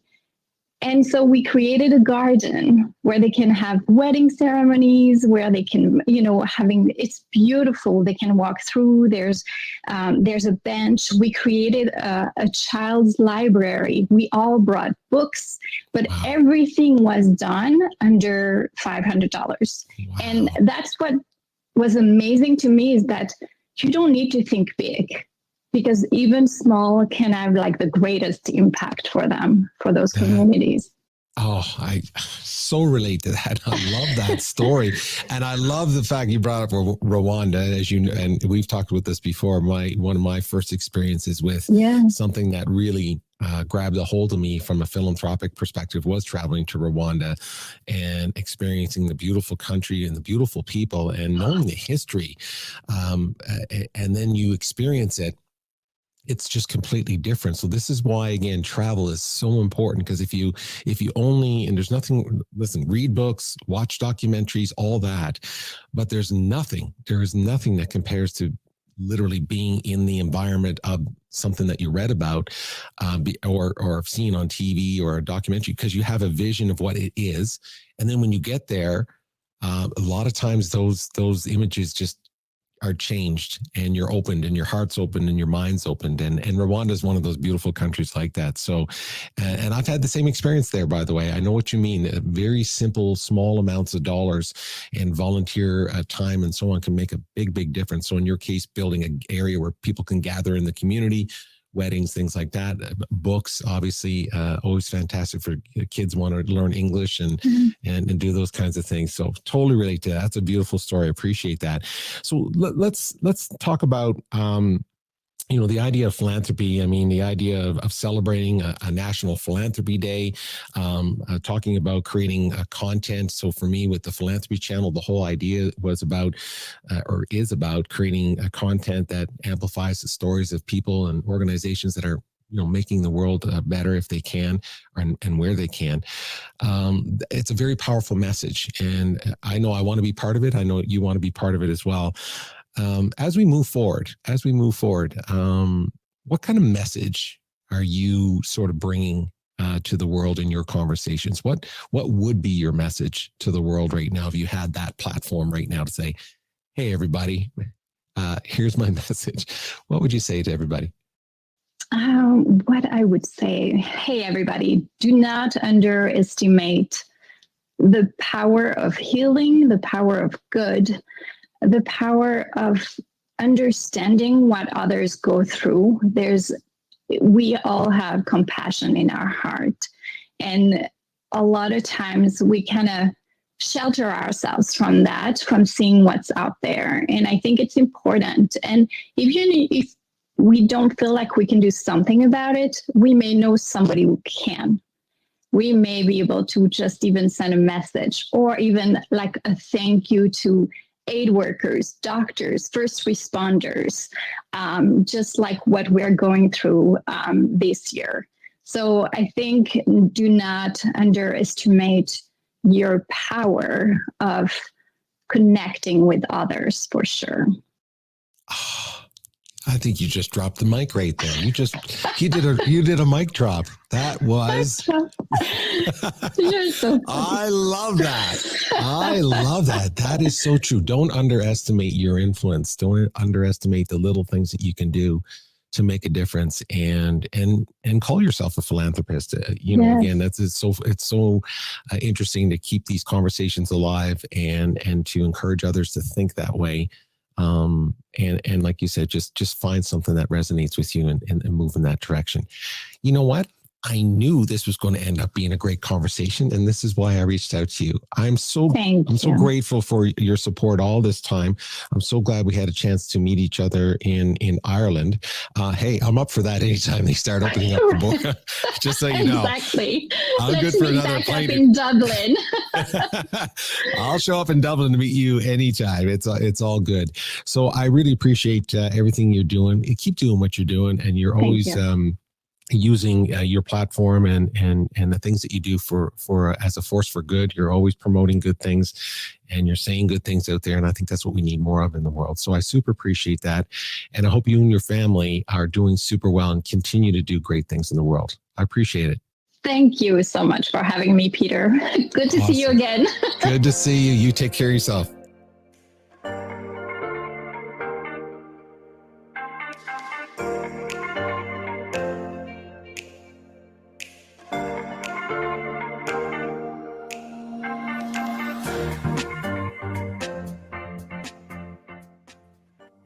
Another great conversation, was it not? That was terrific. I don't know. It's probably just me. I love doing that for starters. But man, you can just feel when someone's soul is, in it for the right reasons, and has that.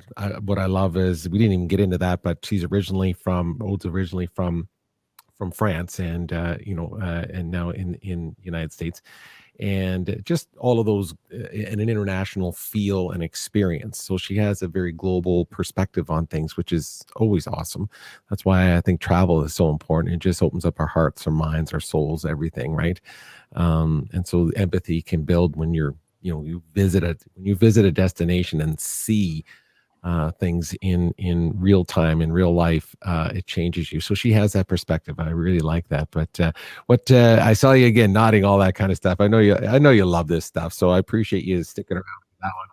But what I love about the juxtaposition of the two is that we always think we need platforms, and Aude is a perfect example of a person that lives her life with that intention, the intention to make a difference in her community and speak about maybe the plight of other people around the world, just speaking to amplify stories and so on. And she doesn't write for Forbes, she doesn't have a television show, she doesn't have a platform, but she has a platform for her family.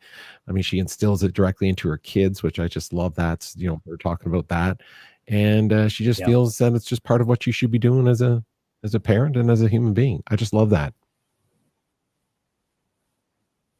Right? In many ways, it is its own reward. A couple things you took from her. I mean, I know that the kid things resonate. I know that resonates with you because, of course, you're a dad and you have some pretty cool kids yourself. So there you go.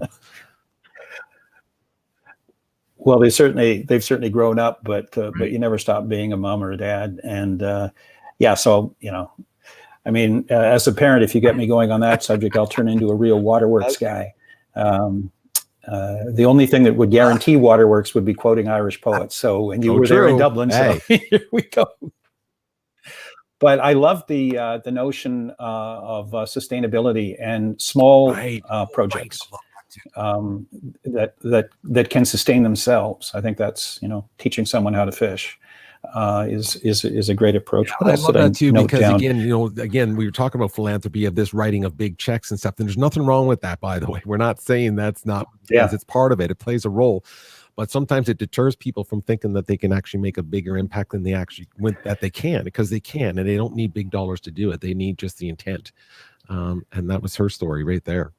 And that's one of the things that I think for giving purposes, I think there's so many people that would like to give in the broad sense of the word, but they are unable to because they're intimidated by the fact that maybe it's not a big enough check in their mind. And actually it is. Right. We spoke earlier about wealth, wisdom, or work, or time, talent, or treasure. There are all sorts of phrases that capture the same thing.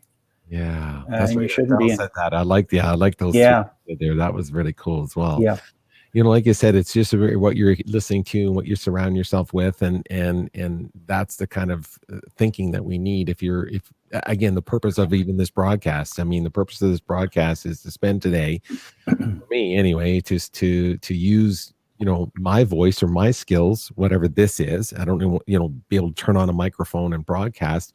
It just makes me feel better when I know I'm doing it. That might amplify someone else's story. And I think if we all kind of think like that, just again, it's not Pollyannic. It's not going around always thinking that you're always in that mindset, but it is a lifestyle.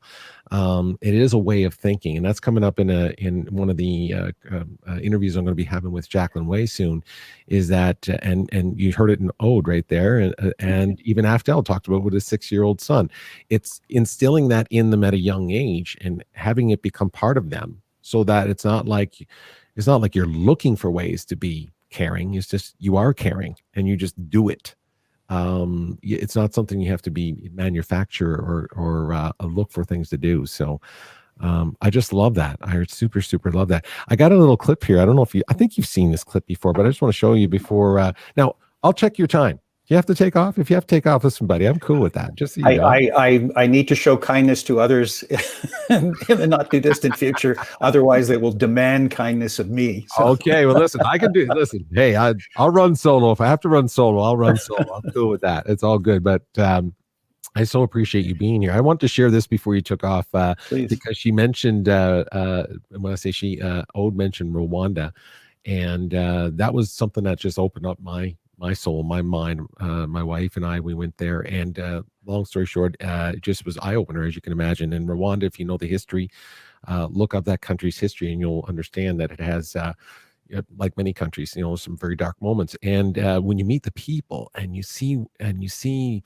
the difference between what you see in documentaries and in books, and then you go and physically see them, you're like, wow, this is just an amazing country and amazing people. And you realize how so similar you are.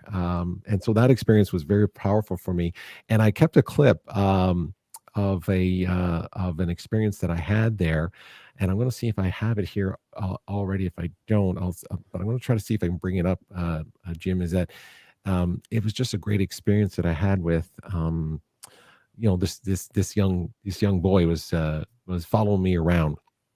And he was following me around at this particular day, and he wanted to, and he just clung to me, he just followed around. Not because I had a camera and I was taking video and stuff, so I was very intrigued with that, right? And he was teaching me Kinyarwandan. That's their language. So the language of Rwanda is Kinyarwandan. And so anything I even touched or pointed at or whatever, he would look up to me and say the word. He would say, that's the word. And I was like, oh, okay. Because I asked somebody, what's he saying to me each time? They're saying, well, he's teaching you the words. I just thought that was so cool. So what he always asked me for throughout the day, and I didn't know what he was saying. I heard it, but I was like, I didn't know what he was saying. So he just kept on saying to me, after he'd say a word or two, he'd say, Bick, Bick, Bick. And I was like, Bick, okay, Bick, Bick. And I was like, I don't know what he's saying. So I found one of the counselors there and so on. And I said, he's asking me or saying this word to me, Bick, Bick, what does that mean?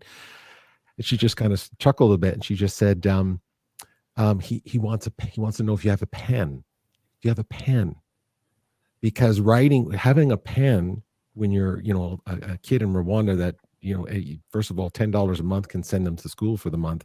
Mm-hmm. But it's always pencils, everyone has a pencil, but if you have a pen, wow, that's a big deal. It's a really big deal. It's almost like a sign of education, if you will, or educate, that kind of thing.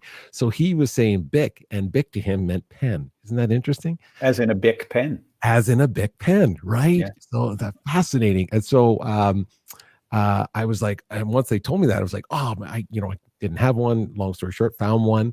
So I said, listen, I got to give this guy a pen. So I gave him a pen. And we were getting ready to pack up and go. So I thought that was the end of it.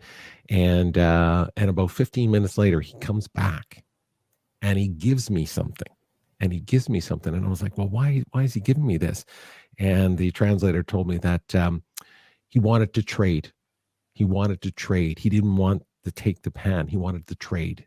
So he gave me something in exchange for it. I was thinking, come on, man. Oh, gee, that was tough to I was just so, and again, they're so kind to me all the time. So I'm going to try to find that little clip. If you stay with me 2 seconds, because I really wanted you to see it. And I might've showed it to you before, and I actually posted it online before. but it's just one of my favorite experiences of being in Rwanda, and that moment in time. And that's what we just talked about, traveling, finding ways to connect with people. And when you find one, it shows up and just like, wow, that's life. This is what living's all about. Let me show you this little clip. You can stay on the screen with me here, and I'll bring it up. But again, I super appreciate you sticking around for this, and thanks for all your input and your insights here today. I still got a couple more. I'm going to be broadcasting a couple more. Hey, a couple hours from now, if you want to jump back in, I'll be here. Just so you know. Just so you know. Hey, let me just throw this up here and let you have a look at this. But just a great little story captured in Rwanda. So I found a new friend, and we traded a pen for this soccer ball. And I thought it was really nice because I just gave him the pen because he'd been helping me throughout the day to learn Kinyarwanda. And he's a very smart boy, knows English very well, very good English. Yes. So I gave him a pen, which they love pens. And 15 minutes later, he came back and gave me a ball for the trade. So I just thought that was really, really cool because I didn't ask for it. So Umapia. Yeah, pita. Yeah. So he gave me that. So I'm really, really happy about that. And I'll be bringing this back to Canada. And yeah, I thought it was awesome. He's a really, really, really clever kid. He's going to be an English teacher. Professor. Yeah. That's it. Thank you. Thank you.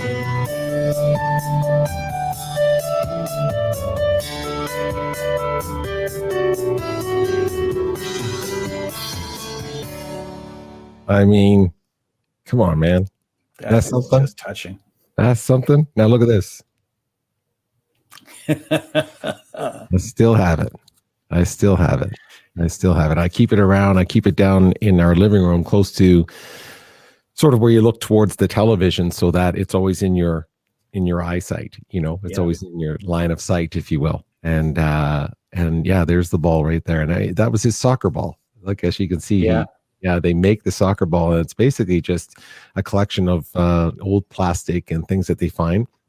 And then they find some twine, and you see these often well, I saw them often while I was there at that time. And so when they give you one of these, it's a big deal. It's a super big deal. So anyway, I just wanted to share that story with you. And Ode was talking about Rwanda and traveling and what it means. And there, right there, was a perfect example of what it meant for me. So this is why, this is why we embarked on this journey together. So Jim, hey, listen, man, I so appreciate you sticking around for all this time and share National Philanthropy Day with me and with others. And thanks for all you do. And thanks for all your help with me. Listen, it's not over, by the way.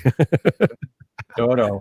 This is going to go on for a long time. This is going to go on for a while. And I have a funny feeling we're going to move this kind of content creation into podcasting and storytelling and videos and so on. And not so much just this live, obviously, but we're going to be putting more emphasis on building that platform that we spoke about, where we can do this. We can do this all day long and share those stories, because there's billions of them, not millions. There's billions of them out there, and we need to do that.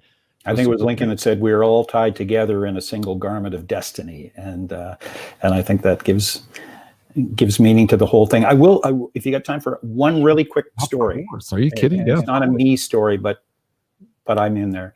I appreciate it. But it reminded me of something that Ode said when she was talking about the stars, and how she was able to see them. And I remember when my daughter was in about the 7th grade, and I used to do her drop-offs on occasion at school. I think most parents out there would know that about that age, they really want you to drop them off so quickly. No, I don't want to be seen with Dad. No. Just exit, please. Don't say anything. Go. So that was my experience. That's cool. And then when she was in grade 12, right at the end of the year, she was cleaning out her locker. And she asked me for the first time to go into the school, because she would need extra hands to help her clean out her locker. But as we walked down the hallway in the school, she, remember the waterworks, Bart? Yeah, that's okay. Yeah, take your time. Grabbed my arm as we walked down the hallway and cleaned out her locker. And I didn't say anything, but I thought that was just so cool.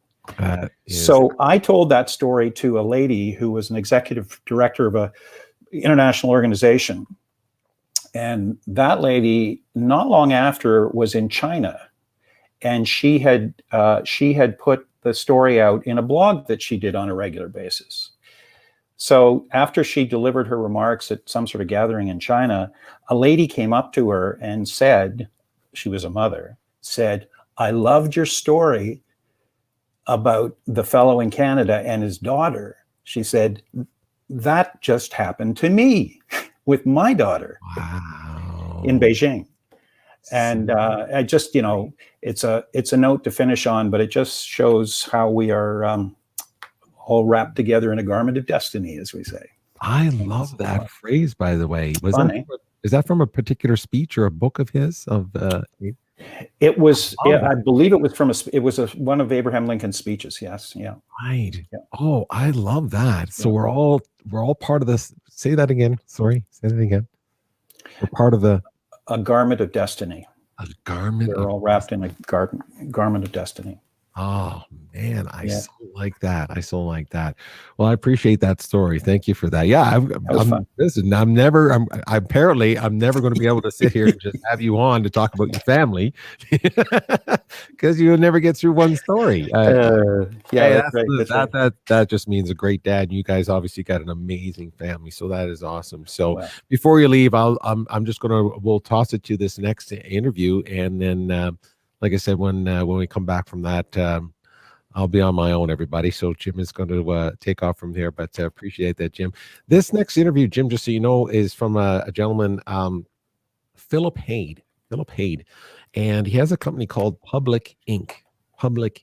And just fascinating conversation in general. But I love the idea that he talks. His business is all about helping companies and working with companies to put purpose into their profitability and basically profiting with purpose and finding purpose within. So it's not about denying the idea of business and transactions and doing things. It's just basically saying, hey, while you're doing these good things, you can be a force for good, and business as a force for good. And I know that Richard Branson, for example, which I had the opportunity to spend some time with before, he promotes that tremendously, and that's where I got that idea from, or first time I heard it about business as a force for good. The triple bottom line kind of thing: people, planet, profit, all these kinds of things.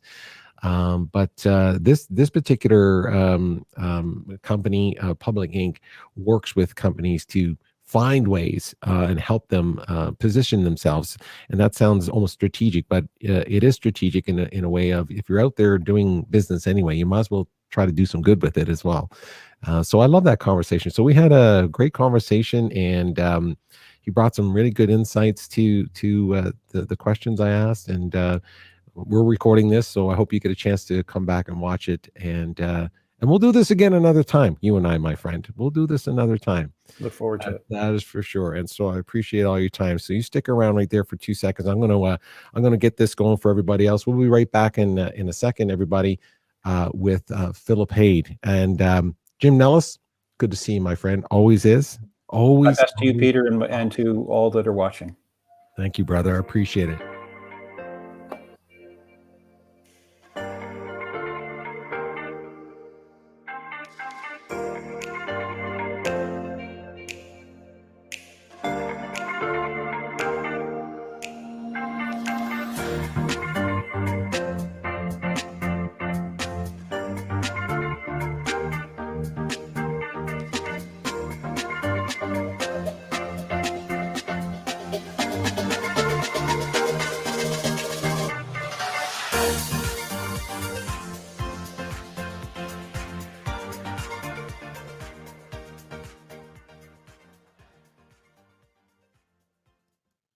Philip Haid, thank you so much for joining me today. I appreciate it. It's great to be here. Thanks for having me. Oh man, I was so happy when you responded to me and said, yeah, I'd love to kind of jump on and talk about this, because I know what your company does, and I know a little bit about you and what Public does, and so on, and how it ties to philanthropy, giving back, making a difference, business, all those things that we're talking about today. So let's just go very quickly there, just in case. Sure. Again, I recommend everyone to go out and check out who you are and a little bit about the company. But if we're in an elevator somewhere, let's give us one of those. You're the founder and CEO of Public Inc. Tell us a little bit about what Public Inc. does and how it actually ties in and relates to making the world a better place. Yeah. So the really quick elevator pitch is we help companies profit with purpose, right? We're basically trying to make companies better to benefit society, but not at the cost of actually hurting their business. And that's the fundamental difference, right? It's about driving bottom line results, helping them sell more goods or services, helping them acquire top talent to the company, right? Increasing your shareholder, your share price, doing that in a way where you're actually moving the dial, moving the needle on social and environmental issues. That's in a nutshell what we do. We're a marketing agency, and we're sort of this hybrid of strategic consultancy and creative. And we basically, we embed purpose at the heart of brands.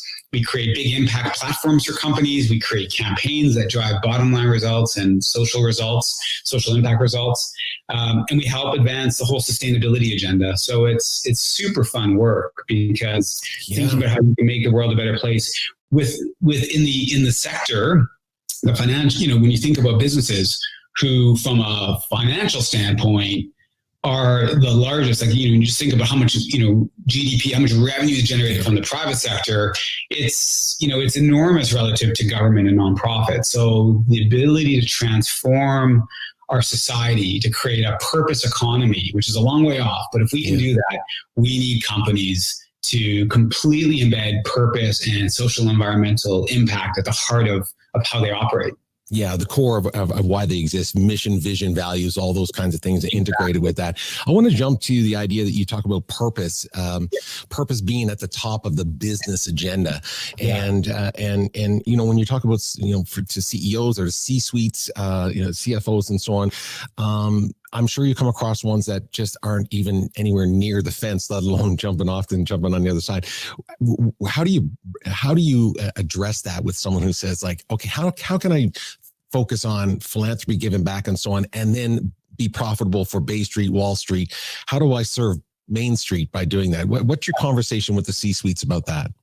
Yeah, I love that question. It's such an important question.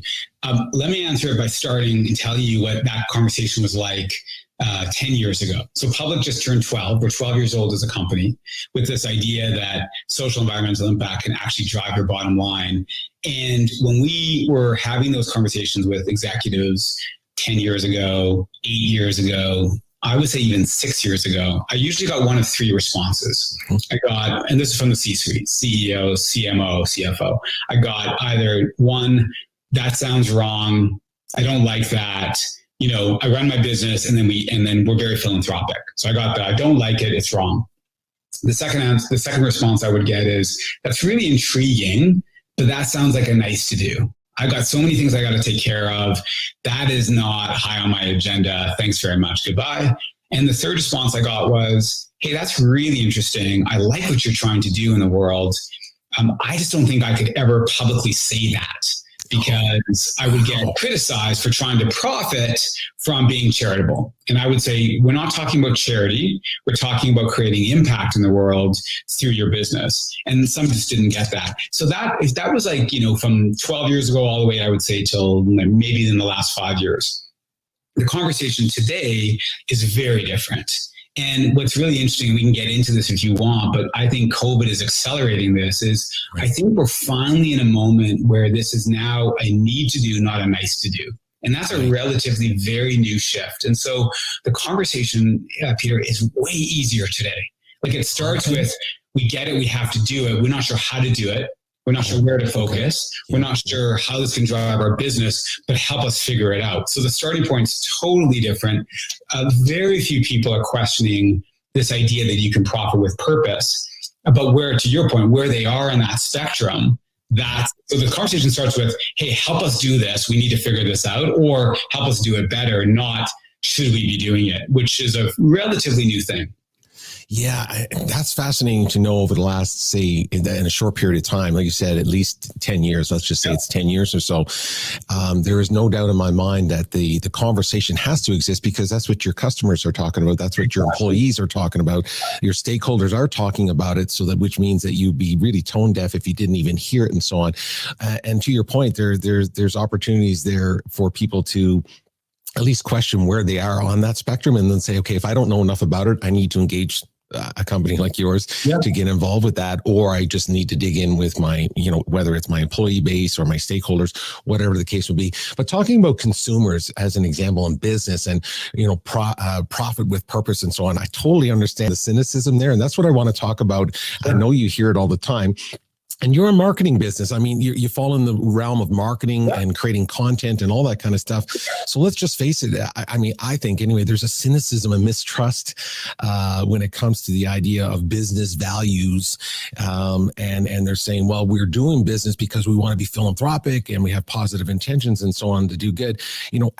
How do we address the consumer base with that general ideology of, yeah, sure, you want to do good in the world. You're just trying to make some money, as if that was a bad thing, as if philanthropy doesn't come from being profitable. But how do we start having that conversation in the media and these kinds of conversations about cynicism when it comes to doing good?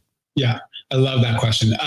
So I would say, and there's been an interesting shift in this as well, but I would say where I would start is, I actually think a healthy dose of skepticism, I would say different than cynicism, because I think the cynic looks at the world as half empty, or the glass half empty, and but maybe I'm splitting hairs, but I think a healthy dose of skepticism is actually really important. And I do think that the level of cynicism that has existed is somewhat warranted. I mean, for a long time, companies would be philanthropic to offset very bad behaviors. Right. So let's do some nice things for the community over here while I pollute the earth over here. Right. Let me do some nice things to give back and write big checks while I pay my people below minimum wage, or at minimum wage and not good working conditions. Right. So there's a lot of reasons to be skeptical or cynical for this idea that now you can put those two things together. And I actually think that the reason why it's important not to think of it as philanthropy, but kind of social environmental impact, is philanthropy is sort of seen through the lens of like check writing. It's charity, right? Mm-hmm. And I think what we're talking about is deploying all of what a company can do to actually move an issue forward, of which writing a check is a part of the solution, but it's only one part. So the way I sort of combat this, and what I think is really exciting about what's happening in the world, is even 3 years ago, you saw a whole lot of brands jumping on the purpose bandwagon, right? And you started to see this term woke washing coming up, like greenwashing. And now all of a sudden we care about all these social issues and look at us, something great. And I think there was a certain level of cynicism that was, again, fair. Why? Because there wasn't much underneath it. And everyone loves to talk about the Pepsi with the Kendall Jenner ad, right? Where she's like, give me a can of Pepsi and the world's going to overcome all these problems. Or the more recent one with Gillette, right? And where they tackled toxic masculinity. I write for Fast Company, and I wrote a piece on Fast Co about this Gillette ad and the campaign. And my argument basically was, if you're going to change your tagline after 30 years from the best that a man can be to the best that a man can get, right? To best a man can be. Right. You're going to tackle this issue, which is a real issue. You better do something about it. You can't just talk about it. Like, what are you actually materially doing to move the issue? And I don't think they addressed it. All they did is they threw $3 million at the Boys and Girls Clubs over 3 years. So they didn't tackle it substantially. So the answer that I would give to people who are skeptical is, if it's just about signaling intent, it's not good enough anymore. You have to both signal and communicate the change you want to see. You have to then actually be part of the solution to it. So yes, you need to put money towards it, but you also need to engage your employees. Skills-based volunteerism is a really critical part. If you're a company with thousands or hundreds of thousands of employees, the amount of knowledge that's sitting in your workforce that you could deploy against the problem is significant, right? When you think, if you have a supply chain, you think about your supply chain. Walmart gets criticized a lot, but they have made serious inroads on environmental sustainability because the amount of people who want to sit on the shelves of Walmart. So they put in all these standards that you have to meet. That's having a big impact on the environment. So those are just 3 examples of there's all kinds of things you have to do to walk the walk. And so, the cynic who says, oh, this is just to make yourself look good. I think we live in a world today where information is at our fingertips. People they self-broadcast, self-produce. Yes. And so the bullshit meter is, and the calling out of that BS is so quick. You can't talk out of both sides of your mouth anymore. And so I think what we're seeing as a result is companies are recognizing that they now have to be part of the solution and using everything available to them to really do that. CEO activism, all the data will tell you that consumers want CEOs to be speaking out on the issues that are important to the company and to the community. So CEO activism, improving your supply chain, obviously thinking about human rights throughout your supply chain, how you treat your employees, how you pay your employees. We've seen with the murder of George Floyd, like this reemergence or reactivation of diversity, equity, and inclusion and systemic racism. All these things are coming to the forefront and companies have to grapple with it. So that's, I think, to the skeptic, I would say change is never going to come as fast as you want, but there is a level of shifting and change happening in companies today that's not just about writing checks, and it's not just about putting out nice brand campaigns that tell you, we're doing nice things. Yeah. There's material things happening underneath it that are moving these issues forward. And the critical thing for a company to understand is you need to figure out what is the issue or set of issues that are really material to your business, that if you don't help solve them, they are going to either materially negatively impact your business, or you're missing a huge opportunity. I'll give you one really simple example. Sure. We did some work with Converse in the US, and they were coming out with a line of upcycled and recycled shoes called Renew. And we were helping them position this whole new brand line. And sort of the line we came up with is life's too short to waste. Because the whole brand idea about them is this sort of indomitable spirit of youth, right? This daring spirit of youth. And they're they're trying to create waste reduction. So life's too short to waste was trying to bring those 2 ideas together. Okay. Why that remain, though, the business part of it was they forecasted in the next 10 years, the price of cotton will go up by 2,000% because of climate change.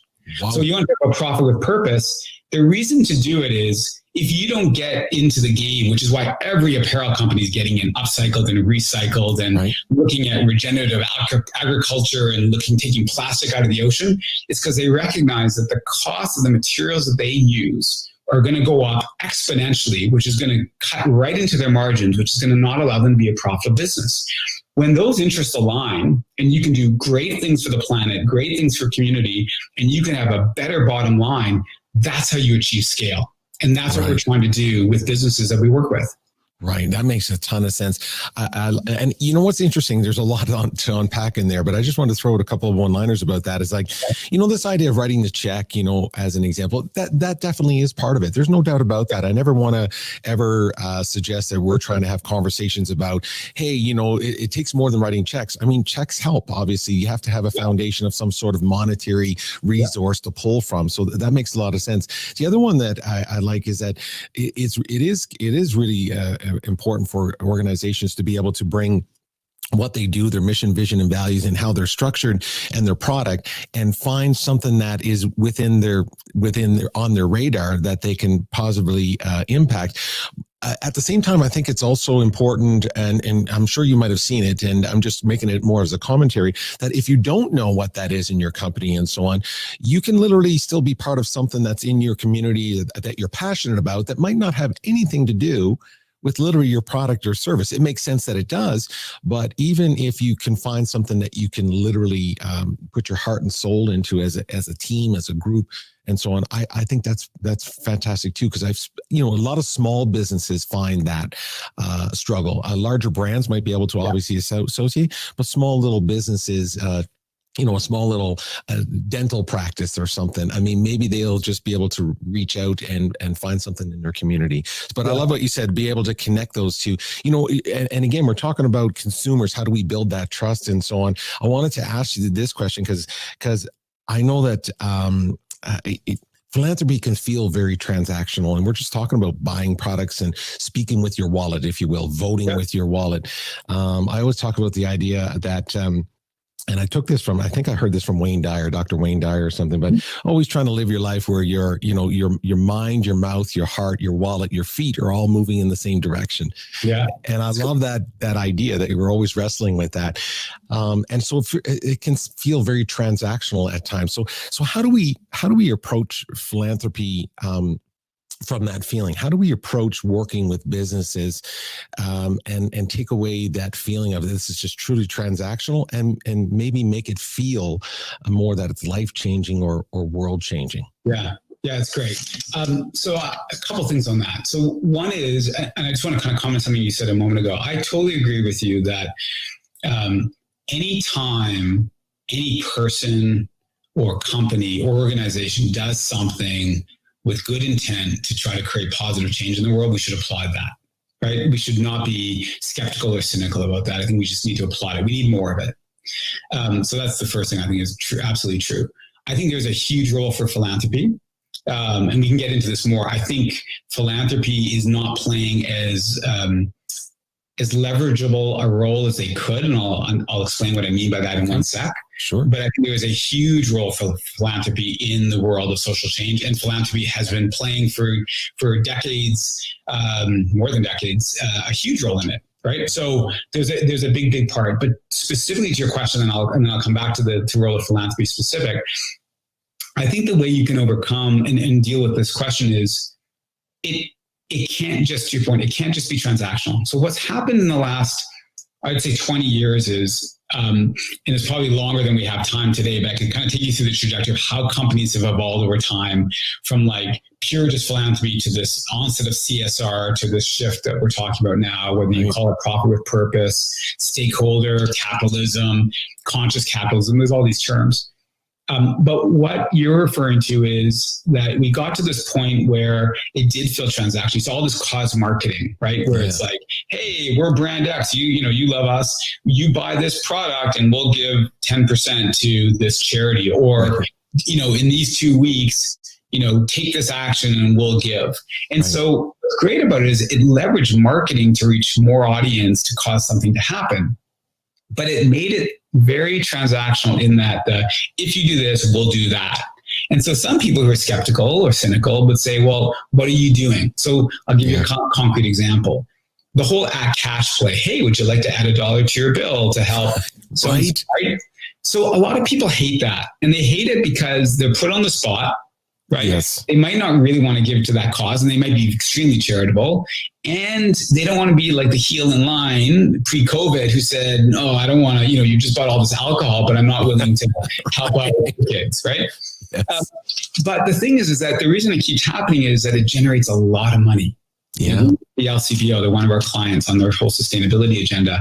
And it's incredible. We recently did a campaign and they raised for food insecurity organizations, $3.3 million in 2 weeks. Okay. Whoa. So that's significant. And that should not be devalued. That should be praised. Right. I think the way we move beyond the transactional nature of it is you integrate it into your business. So there's nothing wrong with doing that transaction. But the moment as a consumer, you understand that, you might see that they're doing this thing at the point of cash, but then you also see that they are giving their employees 3-5 days of paid volunteerism to put their energies and their efforts and their skills in the community. And then you find out that they've got all these policies. So if you're a big company, social procurement's a thing now where it's like, if you have huge buying power, you set standards of what the companies who want to be on your shelves, if you're a Walmart, if you're an LCBO, et cetera, here's a standard you have to meet. That has a huge impact, right? Yes. So if you think about the employee piece, you think about the charitable giving piece, right? You think about procurement, you think about how you partner with your other stakeholders, you think about, executive compensation and tying part of their compensation to hitting targets around climate, carbon reduction. Right. All of these things. So now when you can tell a complete story and you realize that what they're doing at the point of transaction, selling a product that is, where it triggers a donation. But if you see that that's part of a much bigger story and platform, now it doesn't breed cynicism. Now it just feels like another way that you can engage with this amazing company. Right. So the gold standard is Patagonia, right? Everyone's going to go Patagonia. Yes. Correct. So Patagonia does all kinds of stuff, right?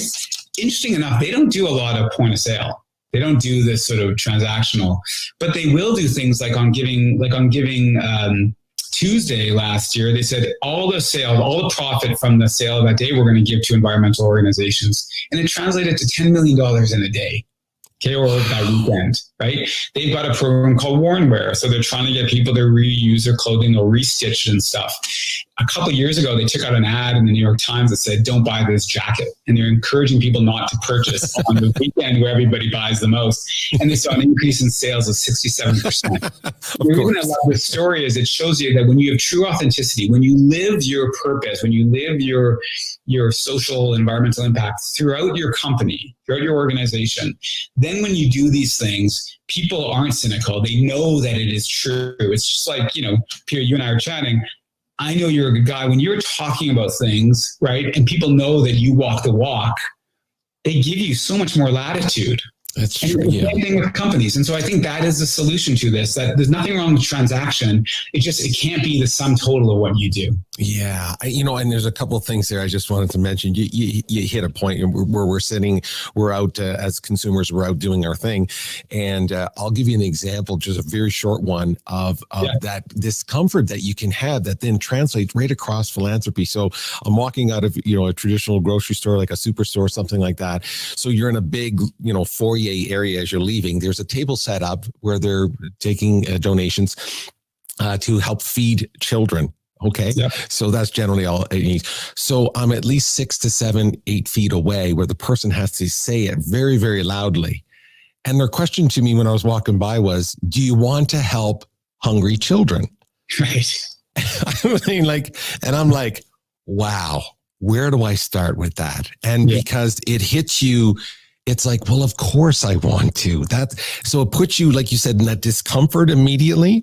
Mm-hmm. And then it trickles down into your subconscious where all of a sudden this transactional effect, where as soon as you see somebody, you want to turn away from it because you don't want to be put in a position to sound or look in a public setting. So again, to your point, if you knew instantly what that was, you'd almost walk up to it anyway. I'm not sure if that was the right pitch, by the way, but I just want to share that with you because there is a discomfort when it comes to the transaction part of this philanthropic conversation here. Let me throw this at you because we have been talking about brands and organizations and transactions and consumers and trust and so on. But I want to dig in a little bit about philanthropy with you specifically. And again, just to be clear, of course, your company is not a philanthropic organization and so on. It's not a charity. So let's be clear, everybody here. But philanthropy, even the word, has that aristocratic feel to it. I think the original version of it is for the love of humanity. And that's kind of where I always come from when I'm thinking about that. But I'm wondering what your take is on philanthropy. Like what actually does that concept or the word mean to you? Yeah, it's great. So I, like you, to me, the definition is the love of humankind, right? And I believe that is what philanthropy is. I think you're absolutely right to say that when people hear the word, I think today they think it's the high net worth individual and he or she, gives and makes, like the giving pledge and you give away all, billion, you're a billionaire and you give 99% of it away and stuff. I think when you think about it, the love of humankind, everybody's a philanthropist. And it doesn't matter how much money you have. So I think that we need to retake the notion of philanthropy because everybody should be philanthropic. And what's interesting is when you look at the data is people with less financial means generally give more. That is factually true, right? So it actually proves the fact that it's not how much money you have that allows you to be philanthropic. It's a spirit of a belief in humanity. It's a spirit of wanting to contribute. And yes, individualism is a very important and powerful force, but so is collective. And not to believe that you're part of a collective and you have a responsibility to your fellow human beings, I think is a real problem. And I think what we're seeing in the US and the divisiveness is part of that. So when all of a sudden wearing a mask is a political statement, to me, that is an expression of individual versus collective. And when you believe more in the collective, you realize that I'm going to wear a mask because I don't want to get other people sick. And I don't want them to get me sick. So coming back, so that's how I think of philanthropy. And, I said something a few minutes ago about, I think it's under leveraged. So the whole reason that I started Public was in this idea of profit with purpose is that when you look at philanthropic activity, and I always go to US stats because they're 10 times as large as Canadian, but it's true in Canada too. True. The total philanthropic giving on an annual basis in the United States is roughly $400 billion. Wow. It's been 370, it's been 420, but it's around, let's just call it rounded around 400 billion. So $400 billion is a lot of money. But when you put it into context, it's not a lot. So just to put it into context, 400 billion on an annual basis, it costs 500 billion to educate from kindergarten to grade 12 in the US for 1 year. Okay. Whoa. So philanthropy does not scale. That's a really important piece. And it's why I started the company is that, and it's not to diminish philanthropy. There's a huge role for philanthropy. But if we are expecting philanthropy to solve the problems we have in the world, climate change, racial justice and inequities, right? The list goes on. It's not going to do it. It's not enough revenue. And so we need, the reason that we focus on the private sector for the most part, we work with governments and nonprofits too, but the majority of our work in trying to transform businesses is because on an annual basis, roughly 20 trillion comes from the private sector. Right. You know, it's 3.1 from government, from the government, and 1.2 from nonprofit. So we have to leverage that. So, but then the question, so what's the role of philanthropy? Well, what you see with a lot of philanthropic organizations, I'm thinking foundations in particular right now, sure, both in Canada and the US, is the really good ones, I think, are doing a few things. Number one is that they realize that a big role that they play is as a catalytic force. So they're never going to have enough money, but they can invest in ideas and in people and take risk that, you know, that a company wouldn't because they're worried about the bottom line and they're thinking more short term. Right. So I think foundations have the ability to think long-term.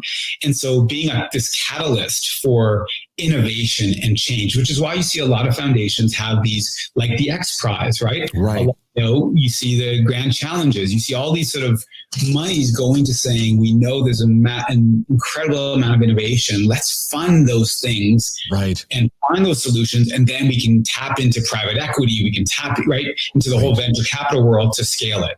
So I think that's a huge role for philanthropy. The other problem, another challenge though, I think is we're sitting on so much capital. So the idea in Canada that as a private foundation, a philanthropic foundation, you only have to disperse 3.5% on an annual basis. Right. I think it's ridiculous and shame on foundations for going along with that. It's not, you know, and I get it. You're trying to preserve your capital. So in a normal economy, if you're getting 8% and you're dispersing 3.5%, you're still growing slowly, but you're still some growth and you're preserving your capital, right? Right. But in my mind, if you're getting a tax, you know, this is a tax shelter, we should be unlocking way more capital. Why even 10% on an annual basis? And even if you're eating into some capital, imagine what you could do if you move the dial, even from 3.5% to 5%. Right.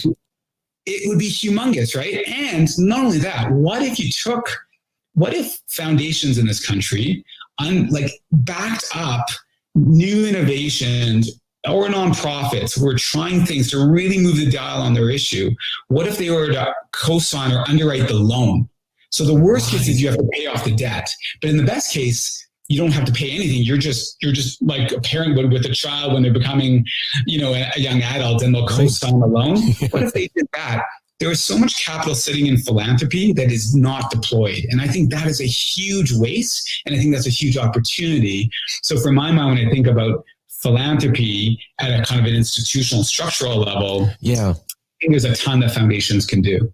Yeah, and you know, this is we started with this idea of what philanthropy is, and you're right. You see how those two words, or the meaning of that word, gets moved around enough that we could be talking about philanthropy being a person who volunteers and they're literally a philanthropist, or the concept of philanthropy where there's foundations with millions and millions of dollars locked up, preserving capital, which again makes it's so counterintuitive to why you built the foundation, in my opinion, a humble opinion, by the way. I mean, yes, you preserve capital when that's the end game. The end game is, you know, how many marbles do I have at the end here? But But you went out and collected all these marbles to disperse, like to give, so you're not supposed to kind of sit on them. Anyway, that's another conversation altogether, for sure. But I appreciate how you expanded on the idea that, business as a force for good is one thing, but foundations and so on who are locking up capital, we're missing a tremendous opportunity there. So I appreciate you talking about that. I just add one quick thing, which is I think what's also been really fascinating and exciting about philanthropy from thinking about crowdfunding, right, over the last number of years, is it shows the power of of individual actions tied to the collective.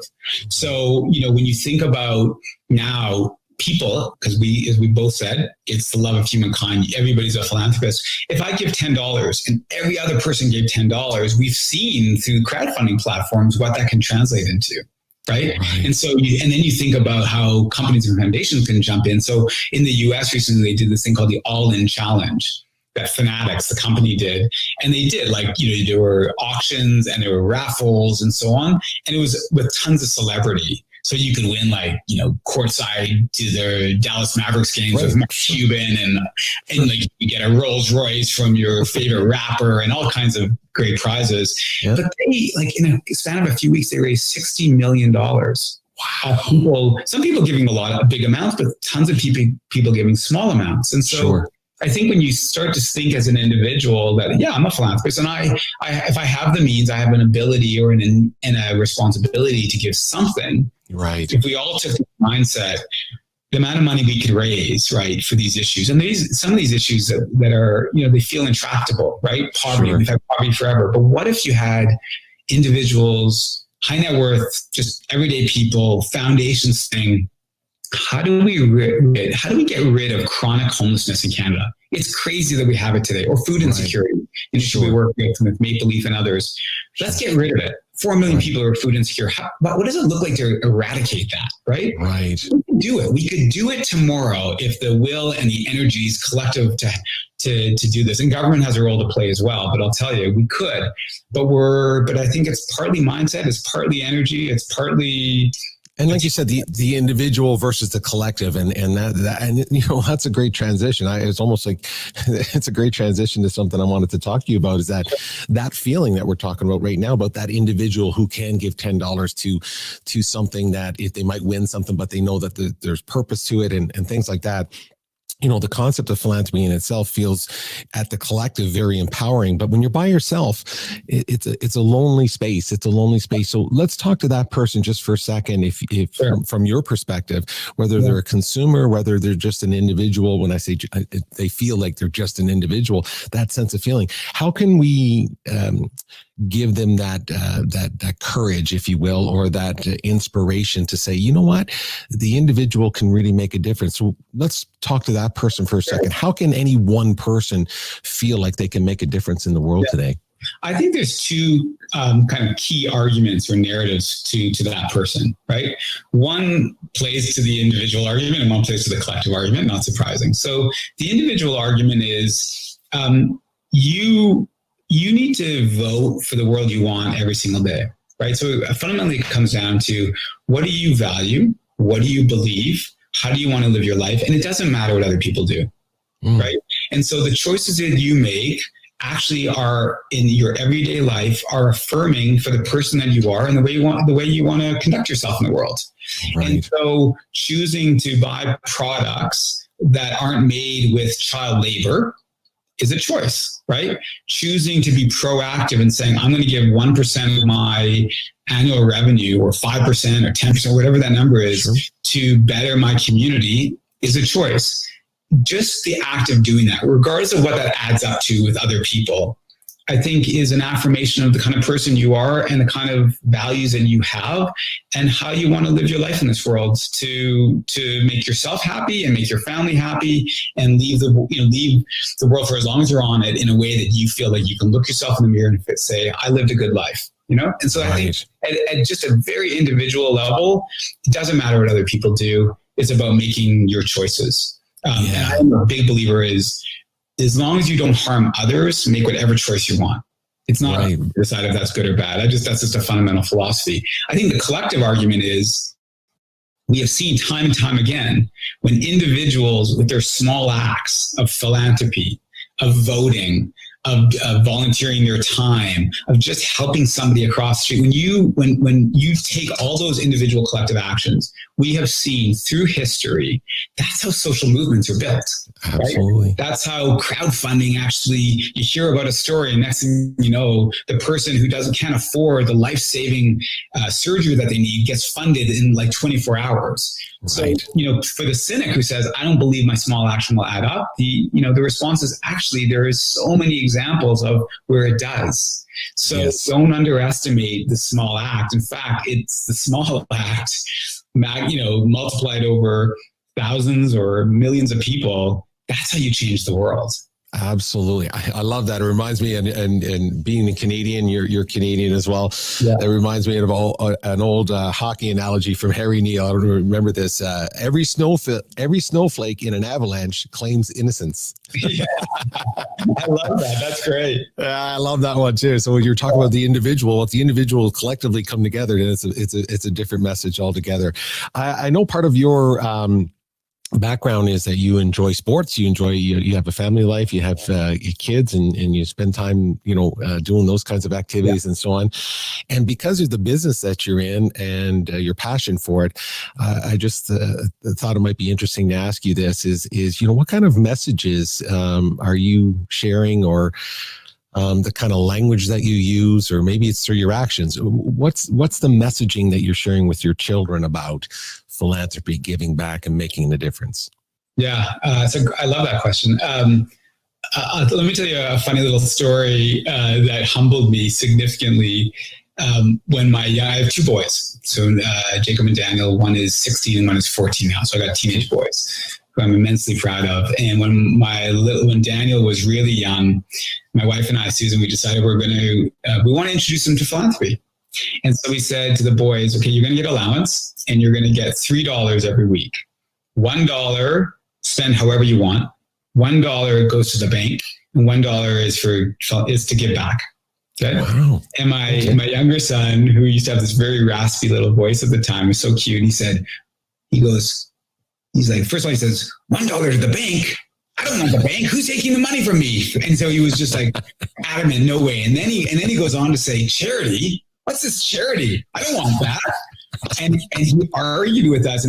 So finally, after like trying to argue with a 4-year-old, which I realized I'm losing the battle just by arguing, I'm like, okay, fine. You get $2 every week, spend it however you want. Because I wanted to really teach them about money management. Fast forward though, how do we talk about it and so on? As they've gotten older, I'm a big believer, and there's actually a lot of data to prove this, that talking about social issues, talking about politics at the dinner table actually leads to much greater citizen engagement and voter engagement. And all the data will support that.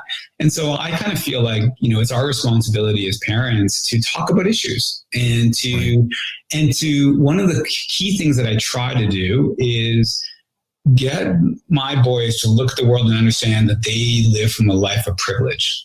Right. So as white, upper middle class family, who doesn't worry about paying the mortgage, doesn't worry about the food that we put on the table, we are already starting from a point of privilege. So to be able to look at issues from that lens and understand that not everybody lives like that.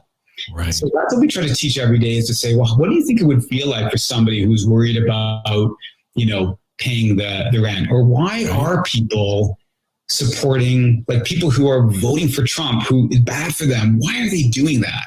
Right? Or why do athletes, they're big influenced by basketball. So, LeBron James, I think, is more incredible off the court than he is on, and he's a phenomenal athlete. So let's talk about what LeBron James is doing and why did he start that school, The Promise, and why is he doing those things? And why is that important? And why is it important to give back? But not to just make it kind of candy coated that says a good person does these things, but actually more to talk about how does that impact society, and why, when the discrepancy between rich and poor, as it keeps getting bigger and bigger, why is that bad for the world?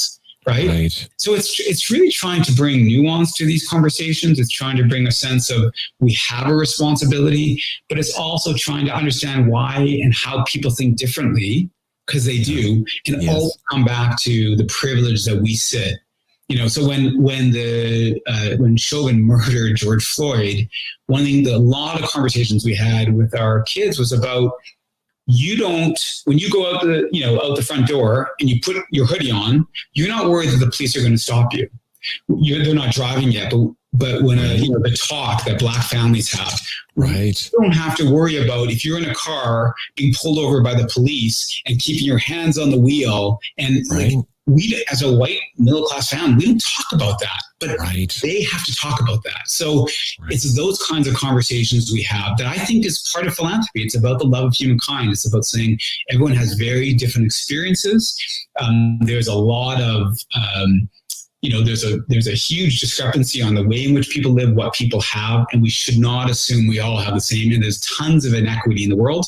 And so I try to talk to them about those inequalities and inequities and why it's important to address them.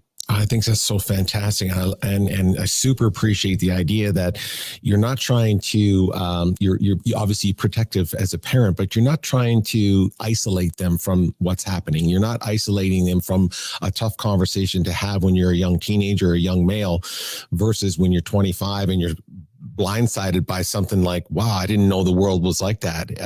It's a really big difference when you're having those conversations or you hear them in the house or, with mom or dad or they actually see it through your actions. And that's what's kind of cool with your business. They see you. That's actually how you provide all of the privilege that they have is through organizations to do good and then give back and make a difference. I love that. Let's finish up today, and I super appreciate your time today. So thank you so much. It's been a great conversation. We have so much to talk about. We'll have to do this another time to expand on some of these other issues. Speaking of with your children and legacy and long term and those kinds of things, it's so important to bring in the conversation of giving back, making a difference, why you're here, what's your purpose, those kinds of things. So let's just and it's not specifically to your children, but let's just pretend right now that we had the world's attention right now, and you had a message specifically right now in this day and era where we are today. What would that message be for you? What message would you share with the world right now that's generally on your mind that you say, hey, I think everyone needs to hear this? Do you have something that you can share with us? Wow, that's such a gosh. I mean, I know why you do what you do. These are great questions. There's probably a lot, but the immediate one that came to mind as you asked it was, I feel like we are living in the best of times and the worst of times. When you think about what we're all experiencing with COVID, and again, back to kind of privilege, people who are sort of the working poor, who are getting on public transit every day, who are a frontline worker of some sort, who are worried about making decisions between how much food they can buy and paying their rent. I mean, they're worried about getting COVID, and they're seeing people die of it. And, relative to what I'm experiencing, and we're all experiencing still hardships around it.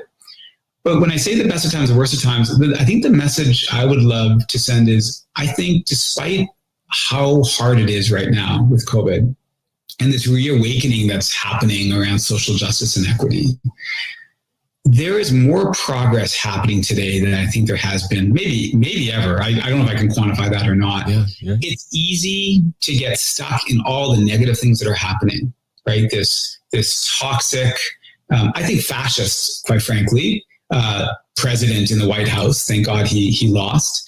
The divisiveness that he is sowing, the racial injustice that is happening, the discrepancy, the gap between the rich and the poor that is existing in the world, the rise of chronic disease and earlier onset. I mean, I can paint you a picture where you think it's apocalyptic. Right. But the flip of it is, to answer your question, the flip of it is, and it's sort of the purview, and I'm an optimist, so I have to put that on the table, but there is so much also positive happening. There's more capital flowing to innovation on renewable energy, right? There is more happening on health innovations. And, so there's money flowing to solve problems in the world, right? Than ever before.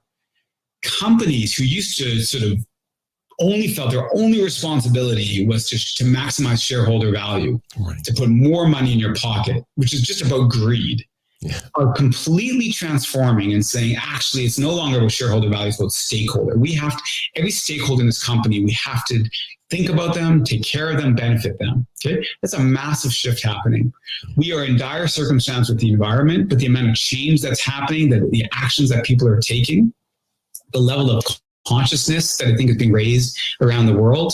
There are less people living on $1 and $2 a day today than ever in our history, right? We're eradicating certain diseases, right, that have happened.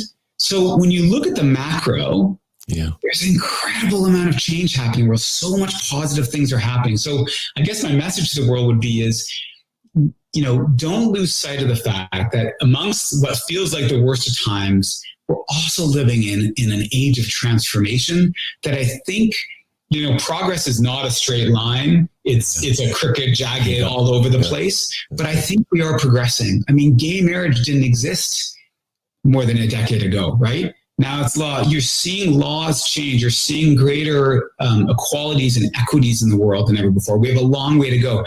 Change takes time. But my core message would be there's so much positive happening. Let's not let the negative things make us feel cynical and depressed. Let's not use it as fuel to accelerate and energize all the incredible things that are happening. And you're in whatever you choose to do in your life to make yourself happy and to better the world is contributing to that. And let's not lose sight of it, because I think that's how progress gets accelerated. And I am optimistic about the future despite what's happening. Fantastic message. That's a fantastic message. That's worth putting out to the world right there. Like you said, what we have to choose is the lens we see, right? Like you said, we can pick and choose either one of those. We could paint amazing pictures or something very scary. And it's up to us to that the old story about the two wolves. You got to feed the wolf that inspires you, and so on. The two that are battling in the mind. But great message, and and this is the point of sharing it right now, is that we want to attach that message to the world, and we want to put it out there on your behalf. That's for sure. Listen, I can't tell you how much I appreciate your time. I can't tell you, by the way, how I appreciate the fact that you use your business as a force for good and help other business to inspire or to aspire to use their business and influence and if you will, their consumer power or their financial power, or even their just social currency of being able to influence people to go down a path of positivity and trying to make a difference. So I think you're doing great work. I hope everyone will at least go out to your website of Public Inc. and find out a little bit more about what you do, and follow you. Of course, you're on social media and so on, so they can find you there as well. So Philip, let's do this again. Okay, my friend? I would love to, Peter. Thank you for having me. This has been tons of fun. The questions were fantastic, and it's fun. I feel privileged to do the work that we do. It is energizing. There are lots of hard days, but I am passionate about it, and I work with an incredible team of people who are passionate about it. And we're not the only ones that are doing this, as you know. We're not the only ones doing this kind of work in the world. There's lots of us across all kinds of disciplines, and so.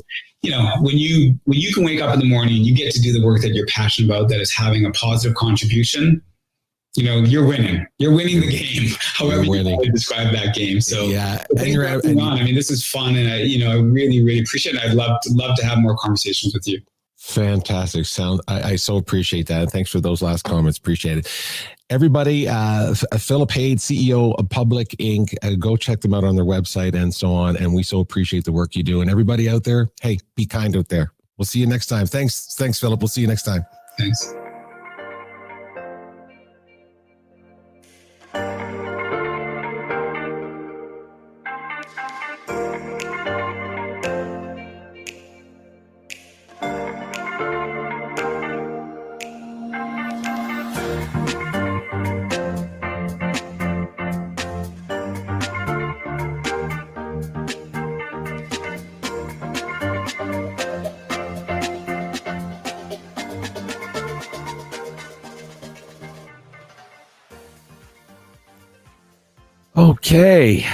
Okay.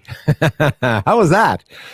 That was awesome. Is what that was. That was just a great conversation that I had with Philip Haid. I so appreciated his time and insight. Public Inc. a company, helping other businesses, trying to figure out how to bring purpose into while they're making profits, to be purposeful. Very, very important work to do. A business is a force for good. It can be a cynical subject if at sometimes, because again, we've all experienced things that might not look like philanthropy and giving back from big brands, but the point of that conversation really is talking about the idea that business can be a force for good, and we have to tap into it, because governments and pure charitable donations and philanthropy as an industry is not going to be able to solve everything on its own. We need revenue streams and the energies and all that goes along with business to help fund and move the needle when it comes to some of the world's biggest problems, whether it's climate or hunger, whatever it is. There's so many subjects that you can list down. I want to thank everybody so far for sticking in there and hanging in there. I got to I got to push us to the next interview real quick, and here's why. There is a limitation on LinkedIn, by the way, for time. So I noticed that I'm running out of time. And the reason why I laugh at that is because for me to do a 3, 4, 5, 8 hour show is not a problem. So I forget how quickly time moves along. So I want to make sure that we try to get in at least a couple more interviews, and I might have to edit one to move it forward. So please, no disrespect on that. The only reason I would do that is because we're running physically out of time with LinkedIn. I think there's a 4-hour limit, just so you know, there's a 4-hour limit. For some people, that's crazy to do 4 hours, but hey, it's National Philanthropy Day. We're talking about the Philanthropy Channel, and we're talking about using our medium as a force for good. 4 hours is very little to give back in my mind. So these conversations are meant for people to come in and out of, and I appreciate everyone being here so far. I just wanted to put up a comment here from one of our guests earlier, Ode. I appreciate it. Thank you, Ode. In Chicago, she says, I love buying fair trade products, gifts from the heart, for friends and family. I now have my own online boutique. Good for you. That's exactly how to go. And we know for a fact that it helps artisans around the world to fight against human trafficking in the US and around the world. So we change the world by being conscious buyers. Appreciate that. Great interview, Philip. Absolutely. You can speak with your wallet, as we all have heard that term before. You can speak on how you want to see the world through your wallet. Another phrase I might have said earlier, and I'll say it again because I just think it's so important to try to steer your way through the universe like this, is that if you can find ways to where your mind and your mouth and your heart and your wallet and your feet are all moving in the same direction, that's integrity. So certainly not perfect over here, need lots of work, but it's always a guideline to remember that if I don't like something, I can vote with my wallet, and that sends a strong message always. Okay, let's jump to the next interview. I've been waiting for this one for a little bit. This is really, really cool. And again, I'm sorry if I might have to edit near the end here to push into the next one. But let's jump into an interview that I had with the wonderful Jacqueline Way. Jacqueline Way from 365 Give. If you're on LinkedIn, you will know of her work, and she's just such a powerhouse when it comes to kindness and giving back and making a difference and using that sort of philosophy as a way of life and way of being. And then it shows up on her social media and in the work that she does. So I was so privileged to catch up with her. I reached out to her just now to see if she could jump on live. And this is the whole point about Philanthropy Day, National Philanthropy Day falling on a Sunday. It's family time. So she was on her way out the door. She was on her way out the door with the kids to go have some family time. So good for her. And hopefully you will enjoy this opportunity to chat with Jacqueline. So we're going to jump to that right now. And I want to thank everyone for watching here on LinkedIn, Facebook, YouTube, and we'll just keep rocking and rolling. That's what we're going to do. So stick with me right now, and we're going to the interview that I had with the wonderful and the one and only Jacqueline Way.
Jacqueline Way, thank you so much for joining me today.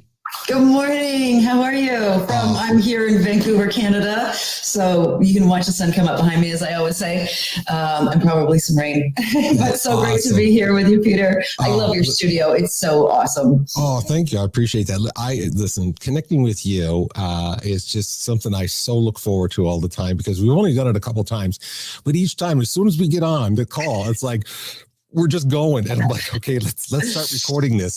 So everybody, just so you know, we were just going and going. I say, hold on a second, let's start recording this, so we can share our experience. Really great to see you. Very quickly, your family and you, everyone good? Everything okay? Everybody is terrific, and we are awesome. You know, I think we have gotten used to the pivoting moments of COVID, and we're all going with the flow and keeping a positive attitude and mind around it. And as I keep saying, as long as my children stay in school, we're good. Yeah, right.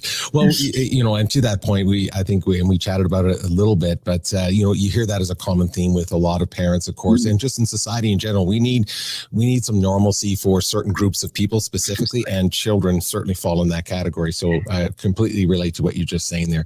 It's so awesome to talk to you about philanthropy and giving back and making a difference. Anytime I think of any of those concepts, I think of you and what you do.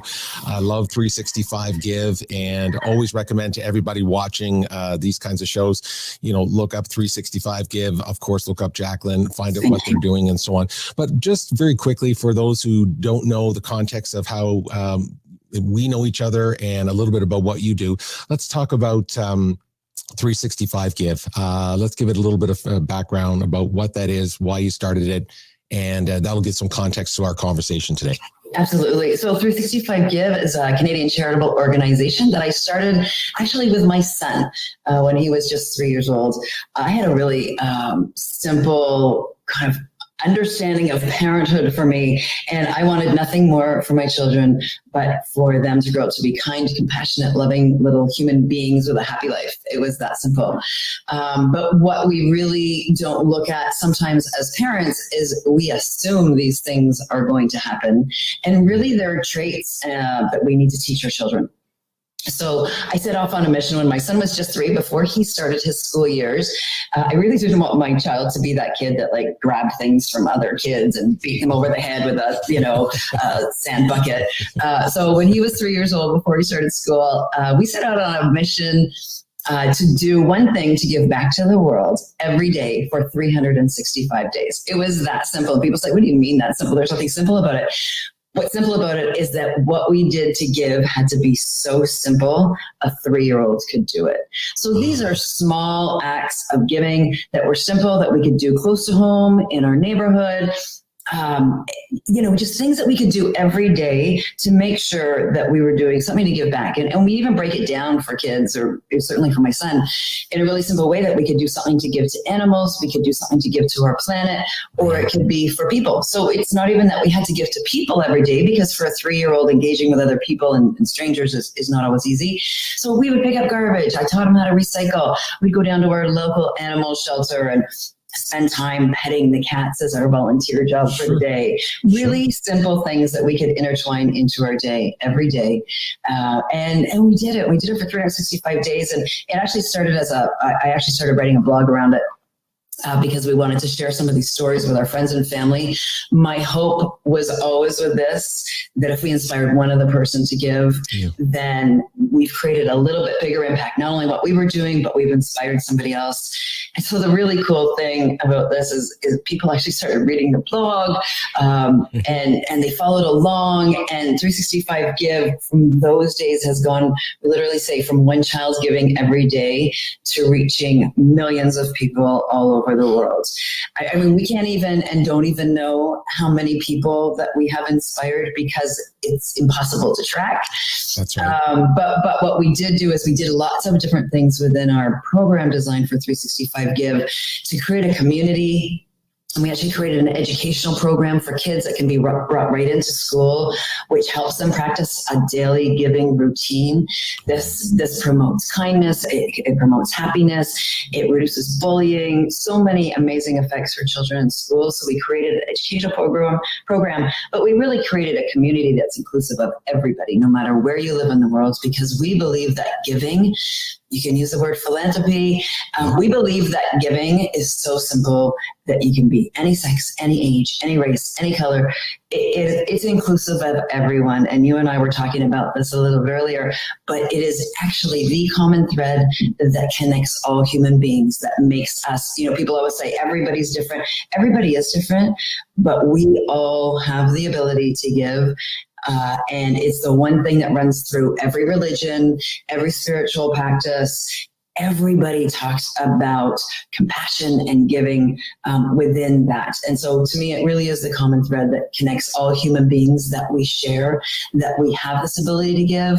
And such a beautiful way for people to come together, whether it's in community or like us at a global scale, and bring people together to really just give from their hearts every day in small ways. Yeah, there's so much to unpack there. I so love that. But let me throw something back at you just very quickly. One thing that you're right, there's a common thread of giving and philanthropy, and we'll get to the word of philanthropy in a minute, but giving back, making a difference, whatever we want to talk about, it definitely is a common thread around the world. Let me ask you this, if you think it's such a common thing, though, for people to be teaching it, like you actually sought out an opportunity to teach it to young children, as almost like you would teach mathematics and English and other things. You said, well, I'm going to teach kindness. I'm going to teach compassion. I wonder, is that so common around the world? I'm going to question that it's not. Oh, you know what? I would say it's not either. I think the mindset is starting to change somewhat. But it's like I said at the beginning of this, we have to teach our kids this. If we want a peaceful, compassionate, kind, inclusive, diverse world, we actually have to teach our children. We have to teach them these skills, because it is a skill, creating a daily practice of anything. And whether it's mindfulness, it's math. I mean, a child doesn't learn ABCs by just doing it once. It has to be repeated and repeated and repeated and repeated. And I can get into the whole science and the neurobiology of how this works. But it's like any practice, and whether that's math skills or other skills that they learn in school, learning to read, if we want a society and a world in general that actually comes from a place of heart, and leaders that come from a place of heart, oh my God, we could say so much about that topic right now, but we won't. But if we want, people, and we want a new generation of world leaders that are people coming from the heart, we have to create those. We have to teach it. We have to educate it. We have to create understanding, and not just the understanding of it's the right thing to do, but we like to actually take it back even a step further of understanding and creating an understanding for children, how our brains, not even just for children, honestly, it's for everybody, because most people don't know this, but understanding how our brains and our bodies actually work. So you're understanding that when you're giving, you are literally doing what we call creating a daily dose of happiness for yourself. Right. And this dose factor of happiness is a neurological and hormonal reaction, chemical reaction in your body. When you give, even small, that happens, it actually creates a feeling of happiness, not only for you, but the person potentially that you've touched with your small act of giving, and anybody that sees it. So if I'm out picking up garbage down at the beach and people are actually watching me do this, and whether I know or not, it makes any difference. If I'm feeling really good about doing it, which personally, it's one of my things I love to do for giving is picking up garbage. I feel like I'm making an impact. Those people that are watching me, there's something called mirror neurons in your brain. And so they're actually getting happy feelings just watching me do it. Absolutely. Because they're watching me do it. And the state of your brain can change going, it can actually create these feelings for you. So I'll make it really quick, but your daily dose of happiness, the hormones and the chemicals in your body, the D stands for dopamine, which is this. high feeling you get. So, hopefully for this audience, it works. When you're having sex, you get dopamine. If you do recreational drugs, that's dopamine getting fired off in your body. Chocolate cake, that's dopamine. Oxytocin, the O is for oxytocin. That's your love hormone. That's the hugs that we're missing right now, right? That physicalness. It's that first kiss, that feeling of being in love. That's oxytocin being released. The next one is serotonin. Serotonin is actually your happy transmitter. And you can get this in so many ways. You can get this from, yes, going and buying a new car or a new pair of shoes, but it won't last very long. Serotonin is an ongoing chemical release in your body that you can get even from walking out in nature, spending time with friends who you're really close with. And the last one is your endorphins. And your endorphins that's your runner's high, that's your physical activity. Well, the really cool thing about giving is it's the one thing that actually creates that chemical reaction of all four at the same time. And so that's your daily dose of happiness. So when we're in a time right now in the world where we're all kind of struggling with a lot of stress, anxiety, we're struggling with happiness because we're not out and about doing our regular activities that bring us that happiness. This is one of the ways that you can still do small acts of giving right from your home that will turn on what I call your happiness switch and create those feelings of happiness. But this is a practice. This just isn't like you turn on your happiness switch once and it's permanently on. Right. Because we have this other chemical in our body, it's called cortisol. And if you're not familiar with it, that's stress in your body.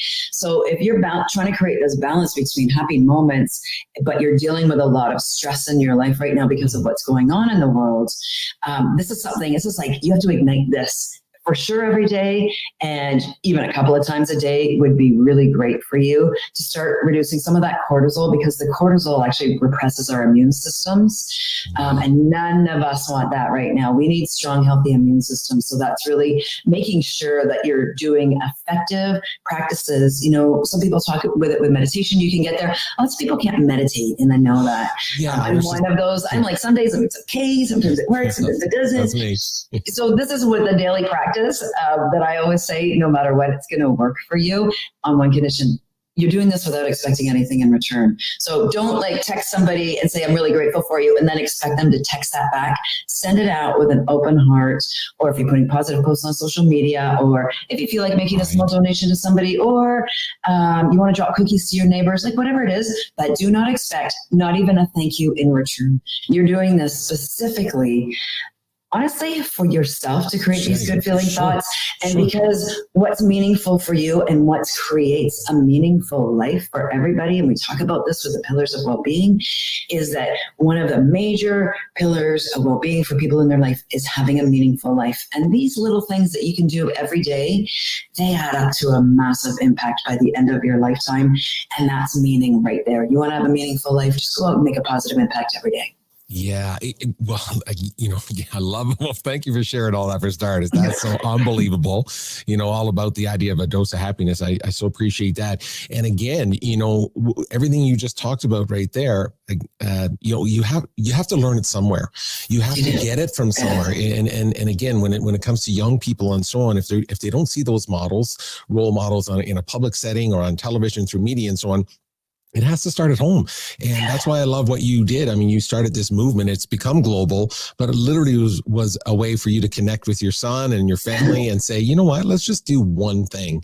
Let's just do one thing. And all of that you just described is what comes from that one thing, and teaching it. And I know at 365 Gives, you bring it into the schools as projects and so on. So this is what I was alluding to.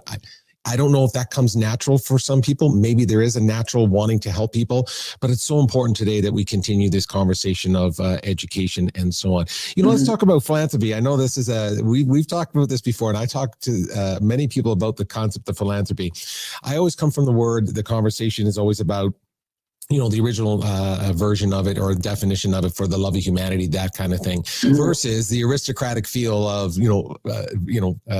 philanthropy, writing checks and rich and money and all of that kind of stuff. And even an industry, you can call it an industry now, right? Nonprofit philanthropy and so on. It's $billion industry. Right. I mean, it's a huge industry, so I'm curious, let's start right there just as a general kind of conversation, and I'd love to hear it from your perspective. You know, the idea of philanthropy, the concept itself. What does it mean to you? What does that word mean? Or I'm a philanthropist. What does that mean to you? Yeah, and just so you know, I actually do call myself a philanthropist. And it's really interesting because I've kind of worked in two worlds when it comes to this term, where before I started 365 Give, I was in the special events business, and I worked with all those multi-million-dollar, billion-dollar people that gave so much money, and that was really what they were working towards. I want to become a philanthropist. And so I worked in that world where I literally feel like I took from the rich and like gave it to the people that needed it. So I do understand that from the perspective of what we see in the media. We see the Bill Gates of the world, all the other, the founder of Apple, who are giving away millions and millions. They're solving or trying to solve the big problems in the world, nets, malaria, hunger, all of those things. And I've worked with those people and amazing. And there's a place for that in our world and a huge need for that in our world from a distribution of wealth perspective. Right. But really for me, philanthropy is something that we can all do because it's an accumulation over time. If you go out and you do, let's say you feed a dog on the street that's hungry, are you a philanthropist? Probably for debate. But when it becomes a way of being for you, it's who you are, that you do it for no other reason than the personal satisfaction, maybe the word, the feeling of contentment that it brings for yourself. And it's something that you do over your lifetime. When you do something similar to what we've done with 365. I mean, when I started 365, did I ever think it was going to be a global, charity and impacting all of the people that we have impacted? Absolutely not. But because I took the approach of just if I can touch one other person every day and have never given up on that. I mean, it's our mission statement, changing the world, one give, one day at a time. People will say to me, but you're not changing the world that way. But I am, because when I've touched one person or one animal, or I've changed the planet by picking up garbage, right, the world has changed, right? It's not the same as it was before I did that small act of kindness. That's right. What I know over the past decade with the work that we've done with 365 Give is I can call myself a philanthropist. I haven't given away millions of dollars. I don't have millions of dollars personally to give. I have very little money to give, but the body of work that we have accumulated, the amount of people that we've touched, just through these conversations, right, we know that is philanthropic work in the world. So if you want to be a philanthropist, you can start today, right now. Forget the dollar value behind it. It's about impact. It's about touching lives. It's about changing worlds just by touching one life. So for example, let's look at it this way, really small little thing. Let's say me and my kids are out hiking. We see a slug, one of these big honking slugs we get in Vancouver, and we're about to step on it. My son always says, it's like, Mommy, stop. We take that slug, we put it back into the forest. That's me. I love that. I do that. Right? And so this is the way you just need to think about it. We saved that slug's life. Now that little slug is going to affect the whole ecosystem in that forest. It may be food for something else.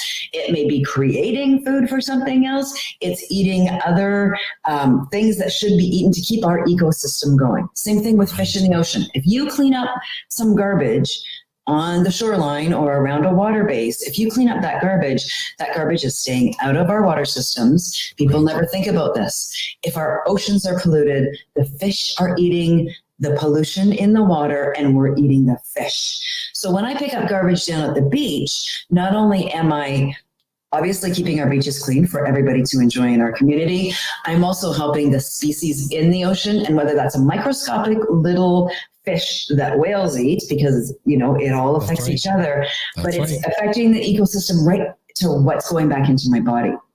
So it's the way that people have to look at philanthropy or giving or even small things every day. It's an ecosystem. And when we say we're in this world together, that's how it works, is that when you affect something in a positive way, you make a positive impact in a small way, that's the ripple. It's the effect that it has to the entire ecosystem around us. Wow. If everyone listen, I'm just going to say it now. Just go back and start at the beginning of that answer that you gave. And that is a philosophy of life right there. Completely. That philosophy of life, that's a philosophy. And that's why I love the answer so much. And I knew that you would drop the mic on that. It's fantastic because we get lost in those with the semantics of the words and the meanings and thinking that it's monetary and it's tactile. And what it is that action. It's got to be big. Right? It's got to be huge. Yeah, right. And like you said, I'm like that with spiders in my house, for example, right? Never do I always just find them in the winter. I put them in the basement. Put them outside. Exactly. That was a bird's lunch, Exactly. Right. Yeah. But it's a way bird was a cat's lunch. And, it just keeps going. But for you to actually exercise that as a way of being, like you said, it gives you the permission to say, yeah, I can consider myself a philanthropist in the realm of for the love of humanity, for our planet, for the well-being of all. It's an attitude. And so I love the way you put that in position that. And again, if that's passed on to children at a very young age, that's how they conduct themselves day in, day out. And that's how the world gets a little bit better. Speaking about, the idea of writing big checks and all that kind of thing, and which is, like you said, there's absolute part of philanthropy and charity and nonprofit. Yes, you need fuel. You need money and resources to kind of move some things along. I completely understand that. Some of the conversations I've been having with different guests is talking about business, how it has to play a more a more hands-on role when it comes to being involved with philanthropy, but not so much just writing a check, but from its stakeholders' perspective, from the employees, from the way it does business, how it conducts itself in the world in the sense of being aware of climate and all these kinds of things. So business as a force for good is kind of a phrase out there. I'm just wondering your thoughts on that. I know that you worked in the world of philanthropy. You've worked with big organizations. What's your thought on the idea that business, it can be used as a force for good? Can it actually be used? Completely and totally. And if you actually do the research around it, which I have done, is in the business world, one of the things in the millennium, which is millennials, which are the big kind of group right now, obviously in the workforce and the future of the workforce right now, is one of the things that they're actually looking for in companies when they're going out looking for jobs and wanting to be hired, is they actually are looking for businesses that have a very clear social good message, how they're creating impact, because it's actually something that's really important to that group of people. And they've even done research around this, proving that that the millennials will actually take a company that's doing social good, clear social good they can be involved with at a corporate level. They will choose that company over a company that gives them a little more money, because it's that important to them that they want to incorporate social good, philanthropy, giving into their life, not only outside of work, but inside of work as well.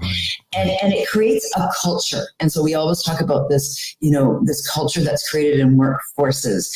And again, you take that, what I just talked about happiness, and you bring a culture, you create a corporate culture of giving. Is not only are you as a team and working together to create a big impact, but you're actually increasing the happiness of your people at the same time. And what people forget from a branding perspective and who's out in the marketplace and kind of tooting their horn is when you have happy employees that feel like they're making a contribution to the world, not only with the work they do, but to the world as a whole, is you now have the best brand ambassadors going out and tooting their horn to 100 of their best friends. And so that brand awareness, Vanier Media is really great at this. For people that know Gary Vee, they have a chief happiness officer. That's part of their culture at Vanier. And so many other companies are doing that now, where they realize that there are really key components. And one of them is that social impact that they can make, because one person like myself, okay, so let's say I can donate $10 this month, but when you've got 500 employees that can all donate $10 a month, what a massive impact that you're making. So your $10 times 500 employees, and then you're all making a decision where, let's say, those funds are going to go each month. not just they're deciding at the top, but you're all deciding as a group, the contribution, the reward that you feel personally for that contribution, and then as a team, just ripples. And when you create that ongoing personal value and reward system for your employees through coming together to make a difference, there's nothing that can pay or will keep your employees more than that.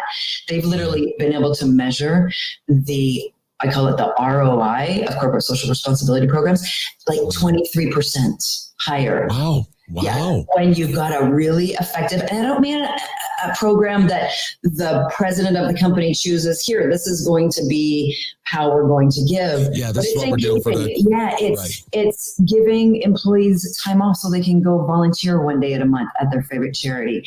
It's making it corporate culture that everybody somehow is volunteering and using some of their time at work or using their expertise to charities that make a difference. It's creating those fun team engagement opportunities. Maybe it's just packing homeless packages and your company's partnered with an organization that helps the homeless. I mean, what a great team building activity to actually like pack backpacks with materials that homeless people need, toothbrushes and soap and blankets, whatever it is. Sure. Those type of engagement with your employees will skyrocket. It will keep your employees, which you want to do because it costs the turnover of employees coming in and out of your company is very expensive for companies. And here's the other thing. We're going to go back to that daily dose of happiness again. Mm-hmm. When you are helping your employees with their stress levels, which giving does, it reduces the cortisol.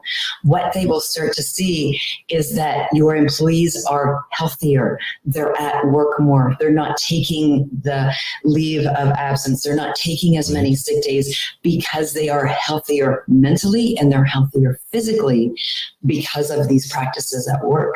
And that's what, it's billions of dollars it costs companies every year because employees can't come to work because of stress, because of anxiety, because of depression.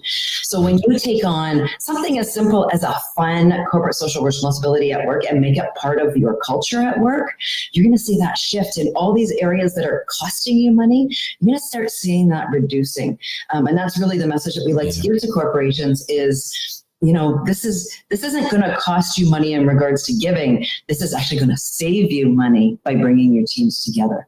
Yeah, I mean, gosh, like I said, there's just for employers to not recognize the connection with that their employees are human beings. They want to have a lifestyle that kind of flows with all that they do, including their personal time and their professional time. And if you're in that space as a human where you just want to feel part of things, which we all do, these are just in very, very powerful ways for leaders, specifically leaders. We talked about leadership earlier. This is why we need compassionate, empathetic leadership, because then that becomes the mindset for the mission, vision, and values inside of a business. So that, when you start having these conversations of saying, hey, everybody, let's throw some things on the table, get together and start building, a dream, an idea, a vision, and that we all will benefit from, let alone just even the tactile part of business being used as a force for good, where again, some of the people you're bringing your employees together to donate. Maybe they're coming together as a team.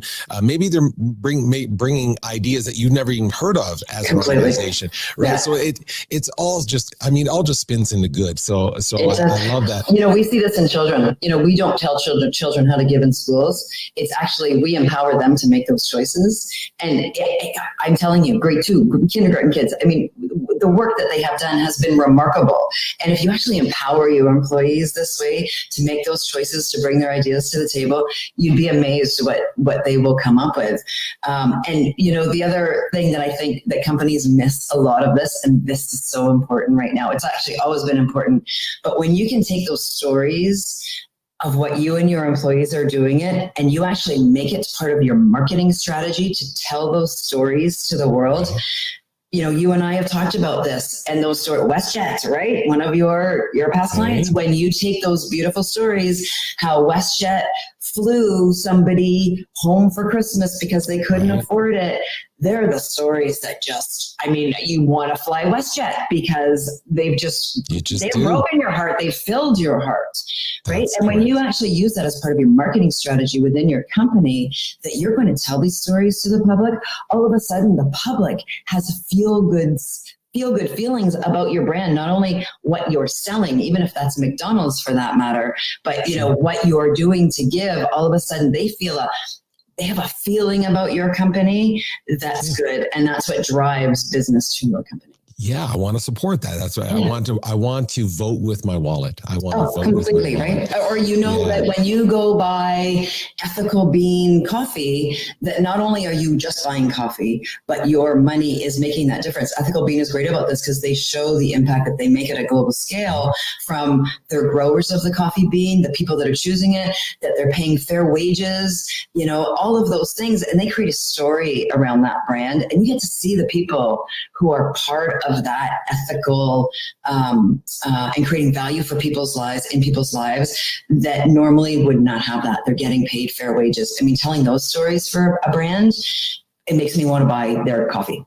Me too as well. And again, I think that conversation alone, outright saying you can tie it to your brand, you can tie it to your marketing, and you don't have to feel bad for that. That's the other part of this conversation. No, we should be shouting it from the rooftops because you're influencing other people, right? Yeah, I just think there's a fine line, and I had a conversation recently where someone said, I'm not cynical. I'll be healthy skeptical. I want them to walk their talk. So if they say they're doing something with their brand, show me physically, like I said, with content, tell me stories, right?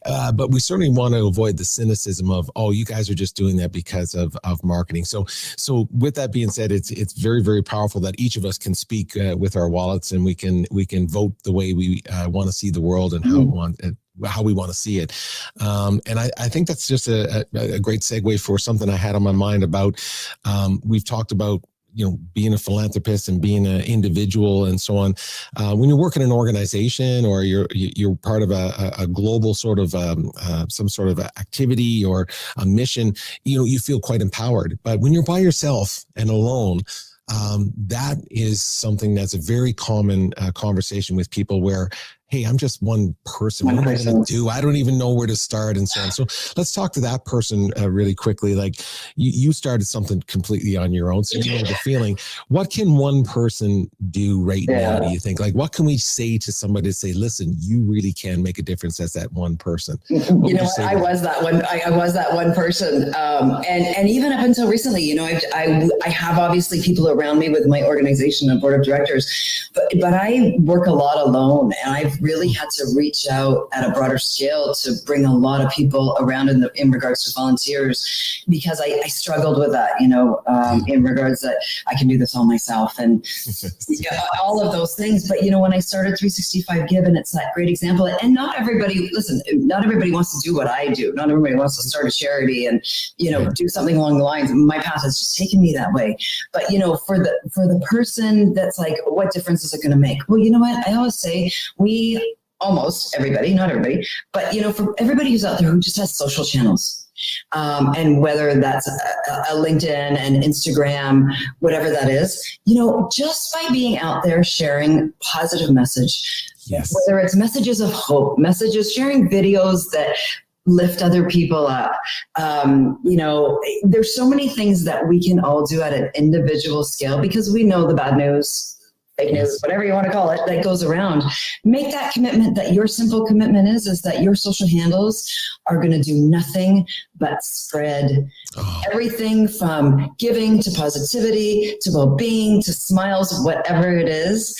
You just choose your lane in regards to how you can lift others, because that alone, and shifting the way that we view things in the world, that alone is a huge impact. Imagine if every single person on social once a week posted a positive message on social. Right. That would change it right there, right? Game changer.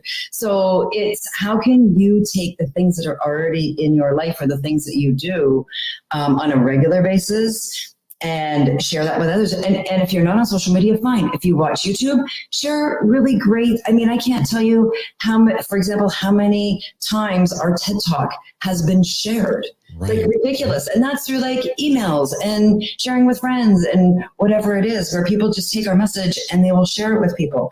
And right there, that if you share a positive message, and obviously ours is about our story with 365 Give, if you shared that with 10 people and you inspired one person to give, right, because you shared that message, right there, you've made an impact.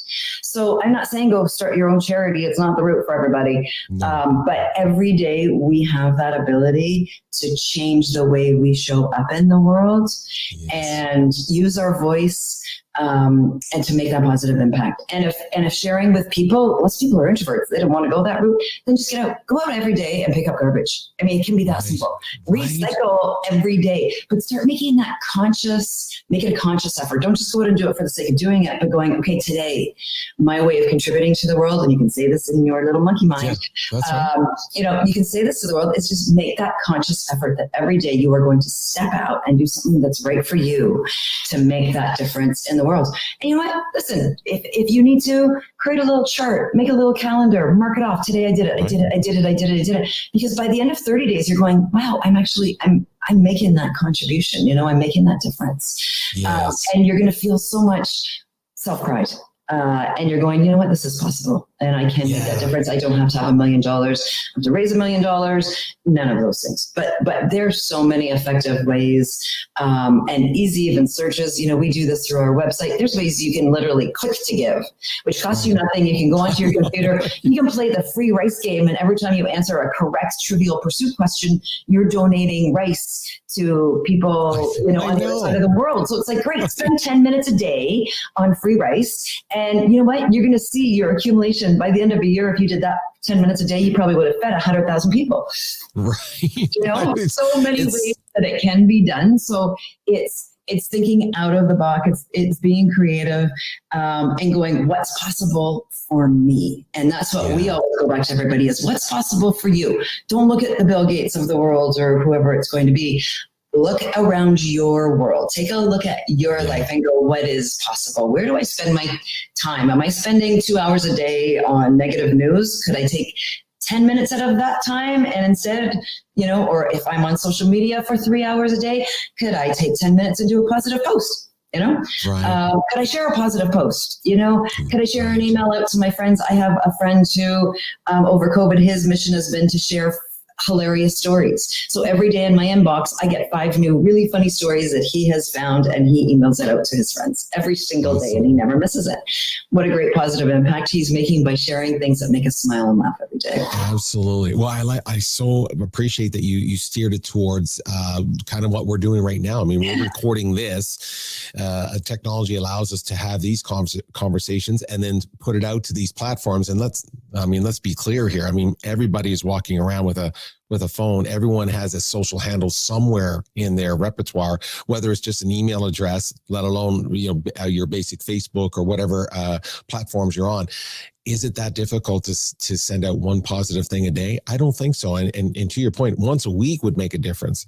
Once a day, for example, even if that was your goal, you're doing it anyway. That's the other part of I always try to find conversations where you're saying, well, you're kind of doing it anyway. So it's almost like business as a force for good. If you guys are making a transaction anyway, and there's some way you can build inside of that transaction, something that's charitable, philanthropic of some sort, well, you're doing it anyway. So Absolutely. Why don't you, and it reminds me very quick, and I know that I've done this, but I love playing music. And for the odd show that I would organize, I always said to myself, well, Peter, you want to go out and play some music. Yes. You just want to get that out of your system. Yeah. You want to get your friends together and play some music. Yes. They want to do it too.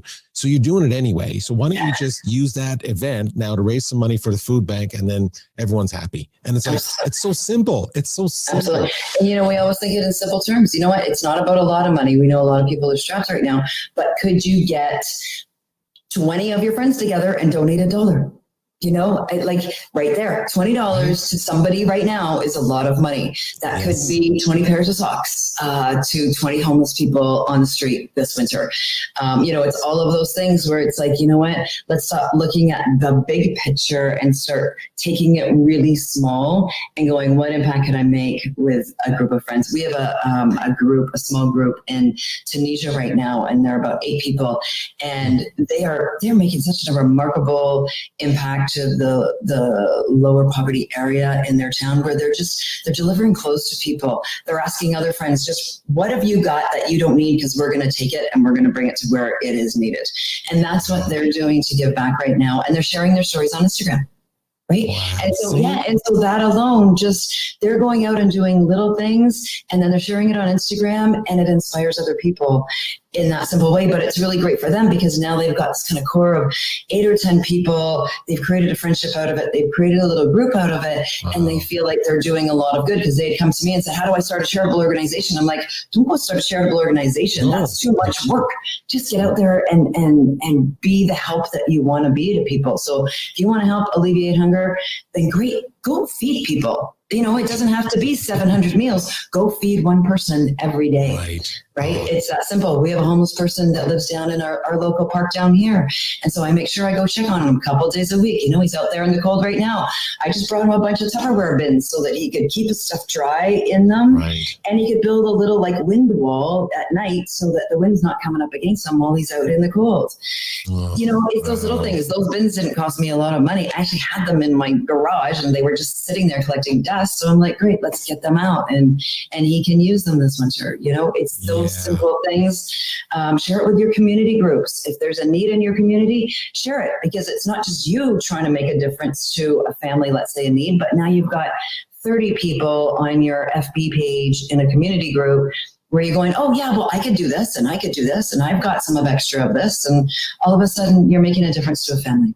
100%. Yeah. We all have those networks of people that we can reach out to and connect to. I love that messaging. And like you said, it's funny. And it's just a quick commentary on what you just said. You said it's something that, well, I had these things anyway. And it's always when it's anyway, I'm always even more inspired to keep telling people that it's really simple, because it's kind of, again, these are things that are happening anyway, and you made a difference to that one person's life. So I appreciate that. Listen, I know you, I know you talk to your children about this day in, day out. So this is because it's part of your life. It's not even, it's who you are. So, and they become, mini me's, and they become, so this is fantastic. I mean, I know that it's built intrinsically through the philosophy of your family and so on.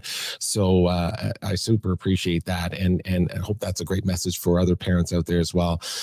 So I understand the messaging in your home and so on, but you also have, again, a platform. You are, people, I see you doing lots of interviews now, which is fantastic, because people know of the energy that you can bring and what you're doing. So you have a platform to speak, you have messaging, you have an opportunity to have someone lend an ear and so on. So let's pretend now we have the world's ear right now. Let's pretend we have the world's ear. It's been an amazing year to start off this new decade. And, there's just so much going on. There's a sense of overwhelm, and sometimes there's hopelessness, and sometimes there's, we're hoping for the next year to be different, or whatever it is. So let's pretend we're talking to the world right now. What's generally your messaging? You're speaking to a lot of people right now, but what's your general messaging that you find you're talking about the most right now? If you were speaking to the world, you're like, hey world, I think this is what we need to talk about. I think the main message for me right now, and they go hand in hand, and that's what we've been talking about today, is our world has been in a state of mental distress for the past year. And we really need to get back to focusing on ourselves, understanding what makes us happy, understanding that it truly is an inside job, both physically and mentally. Nobody's going to save you as a person in regards to where you're at in your world, and whether you're struggling financially, you don't have a job right now, whatever it is the main message I would love for everyone to understand is that we all have the ability to control our happiness levels. We've talked about some of the tools today that you can do, and philanthropy giving is just one of many of them. But what the world really needs right now is for us all to come together in unity, in the common thread that we just talked about that does connect us. And that's in giving, because that doesn't separate us. It doesn't matter to me what religion you are. What I know is I can put my hand out to you, and I may be able to be a helping hand. I can put a hand out to our planet, which so desperately needs us right now, and I can make that difference. And in that combination of forget the separation and the difference between us, but understanding the common thread, how we can come together in a different way. And then that will literally increase the mental well-being of every single person on our planet through the lives that we touch and the impact that we make every day. And that's really what the message I want to get out to the world is: we can make this different. It could be different, and we all have the ability to be part of the change we wish to see in the world, because none of us want to be sick. None of us want to be in a world that's not peaceful. None of us want to see other people suffering. No. And you don't have to go sit on a mountain in the Himalayas and become a Buddhist monk to do this. No. It's something we can do today. Yeah, that's a beautiful message. That's a beautiful message. And it reminds me of throughout our conversation, we kept tapping into the idea that it can be one person. It can start with, and that one person has to be in the mirror, right? We have to start. Absolutely. We have to start with us. Fill yourself up first, and then it will just overflow out of you. People always say that about my energy, that I have this energy, and yes. I think that's where I start, is when I know that my cup is full, my heart is full. It easily flows out. I never would even consider looking for anything from anybody in my world, but I'm happy to flow it out to other people, and it makes me just feel so great. So really, in a weird way, I've learned that giving is actually very selfish because it makes me feel so good.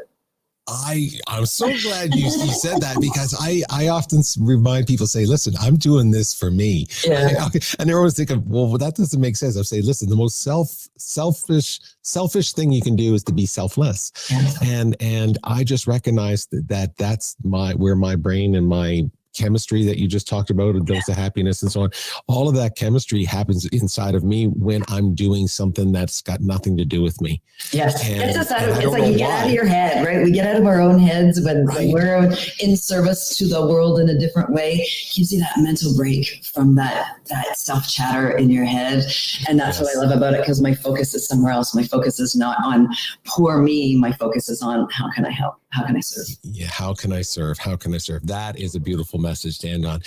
Jacqueline Way, I so freaking love talking to you. In both ways. I just love spending time with you. It's like, if it wasn't so early, I'd just go get a glass of wine right now. I really would. That's what I call being in service of self. Yes. Well, that would be totally servicing, but there you go. Absolutely. Well, I so appreciate you taking time out today to have this conversation and sharing your message with everybody. So I need everybody to know this. I know how long and how important this is to you, and Philanthropy TV is such an important step for you, but it's important for everybody. So it gives everybody that platform to have these conversations, and I can't tell you how proud I am of you. And it's exactly what we were talking about. You're taking those steps and a leap of faith that people are out there and want to listen. And I can't tell you how proud I am of you, and thank you for giving us all this opportunity to share our message. Oh, thank you. That's super kind of you. I appreciate that. Well, just as you said earlier, I'm doing it for me, to help you.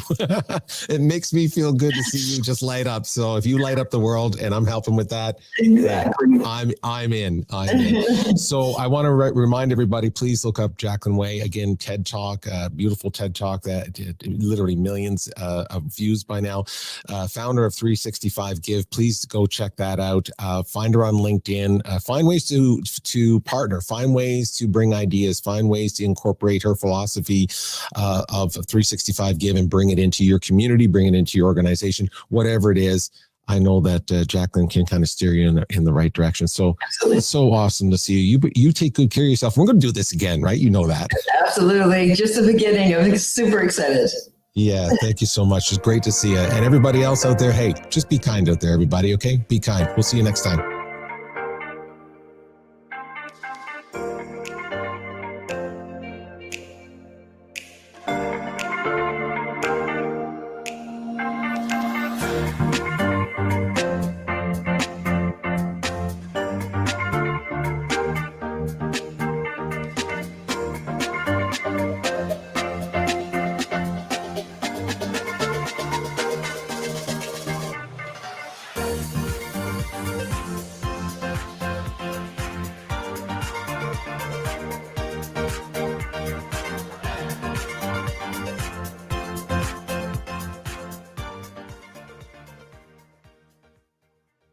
Now, how cool was that?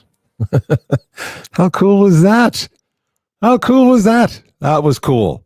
That was cool. Jacqueline Way, 365 Give. Man, oh man, those are fun conversations. Those are fun conversations for me. So I super appreciate that. And I hope everyone heard her messaging. Just amazing. That it filters down through her family and doing that one thing and connecting that way. I just love that entire messaging that she has. So 365 Give. And thank you, Jacqueline Way. Super appreciate that. Now, everybody, look, listen. Listen what's happened here. Okay. I first of all super appreciate everyone for being here. LinkedIn, YouTube, and Facebook. I'm not seeing the comments from Facebook, just so if anyone's left comments on Facebook, we're not seeing those for some reason. I do not know why. I appreciate everyone on LinkedIn, but LinkedIn has a limit here, which means that I'm about 15 minutes away from LinkedIn cutting off this signal, which I thought is pretty cool. That I always wanted to outdo that. So I'm definitely going to bring it right up to the edge right now. I do not want to play the entire next guest interview. First of all, I cannot with the time limit for the LinkedIn feed that we're doing right now, everybody. So I apologize for that, but I promise that Paul Palizotto, we're going to do a little bit of your interview right now to fill up a little bit of the space, bringing it up to the 4-hour mark. And then what I promised to do, as I said to him, I want to make sure I play it live, or at least get the content out on LinkedIn live.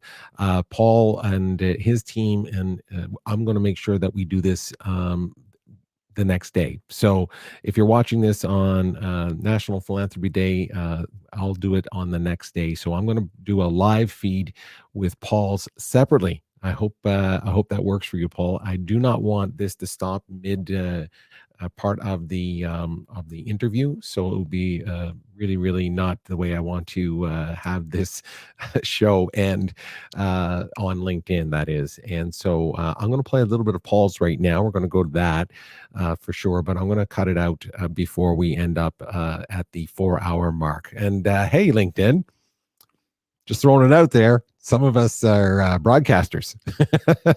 We can go past 4 hours. I know that our audience might not go past 4 hours, but I can. And so anyway, just throw it out there for you. Maybe you can expand that.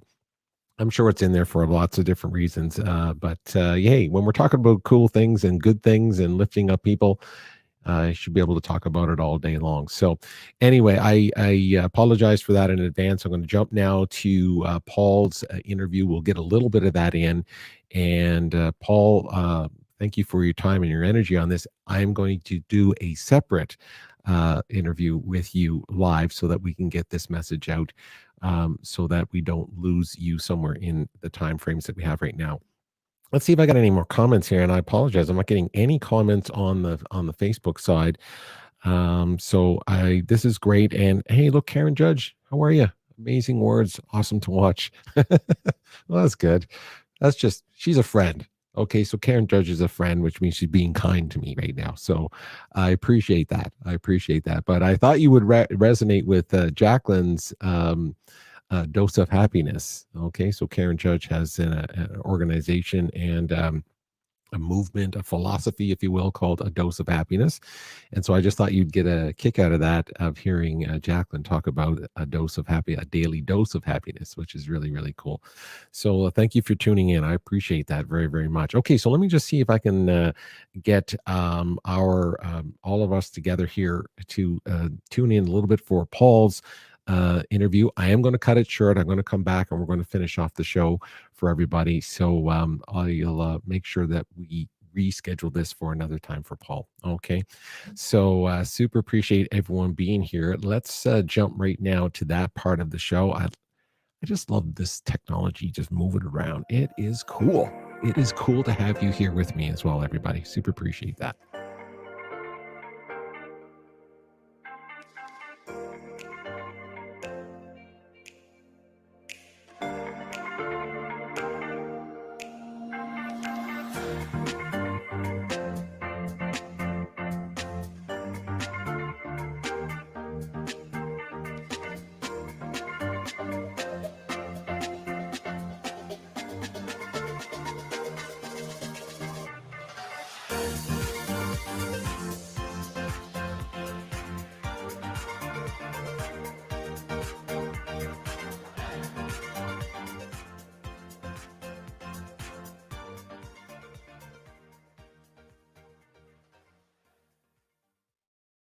Paul Palizotto. Thank you for joining me today. It's so nice to see you. Thank you. Thank you for having me, Peter. It's a pleasure to be here. Man, if I had a name like that, I'd either run the world or a country. President Palizotto said today, one of those, or I'd run a big company, and I guess you chose the latter. Well, thanks for having me. Pleasure to be here. Super to have you as well. So let's just jump right into it. We talked earlier and your family and everyone's good and safe. So I want to make sure people know that we have these conversations before and so on. Let's just jump right into it. I love what you do. I know your history. I mean, serial entrepreneur, social entrepreneur, all these kinds of things, but founder and CEO of Give With. And we're certainly going to steer people to go out to your website and check out what you do. But let's pretend we're in an elevator right now and we're just chatting. And so let's give a broad understanding of what Give With is, and more importantly, or just as importantly, how it relates to making a positive difference in the world today. Well, Peter, I've spent the last 20 years of my 32 years as a serial social entrepreneur focused on leveraging or harnessing the power of business to business and business to government transactions as an agent for positive social change.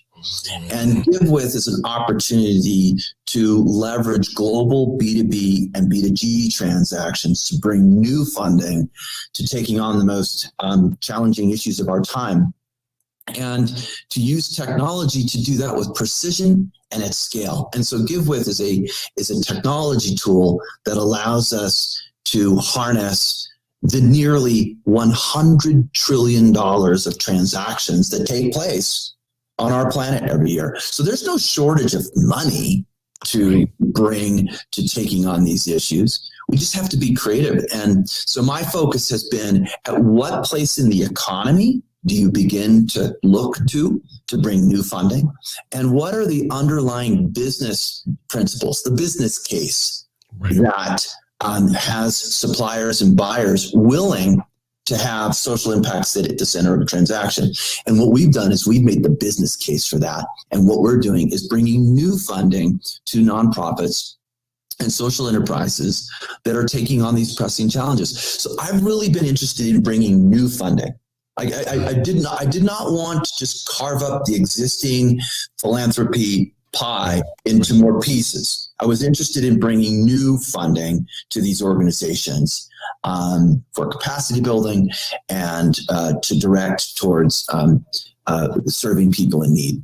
Yeah, that's fantastic. And so listen, I hope I'm speaking for more than just myself, because I need to truly understand. I have a general idea. So without getting into the weeds of the technology itself, you talk about, basically, we're talking about at the level and scale of procurement and buying and selling at such a large global scale, that you're finding opportunities to pull some resources from those transactions.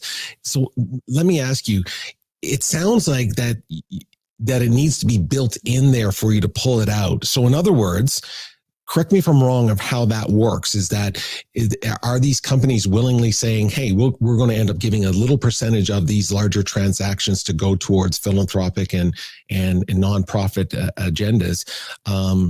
Is that inflating the cost of things? Like, am I missing something there? Please explain that. No, fair questions. And without me going into Give With, like you say, the technology in great detail, you can jump on our website and understand how our technology works. But what's really been driving me, Peter, is a new economic construct, something that I call social value economics. Right? I love that. Right, social value economics. And I've done some work with Yale and London Business School and University College London, USC, which is University of Southern California, LMU, Loyola Marymount University in Southern California, with universities and academics around this idea of social value economics. And that kind of goes to what I was saying earlier. I was looking, Peter, at the way the economy is set up, and I said, we're upside down. We're absolutely upside down. That we're actually trying to take on these challenging issues of climate change, diversity, equity, inclusion, social justice, ocean blast. I mean, and the list goes, hunger, poverty, the list goes on, from a place of scarcity after a process of trickle down. Okay, corporate trickle down and government trickle down.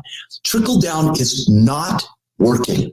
Okay, if it was, then we wouldn't have the problems that we do. That's true. And I looked at that and said, wait a minute. Why are we trying to take on these pressing issues from a place of scarcity? Why don't we go to the place in the economy where there's abundance? And there's abundance at the top of the economy from the gross transactions of big business to business and business to government transactions and consumer transactions. So I'm talking about, what is $97 trillion worth of transactions globally taking place, and said, why don't we go up there? Why don't we go up top?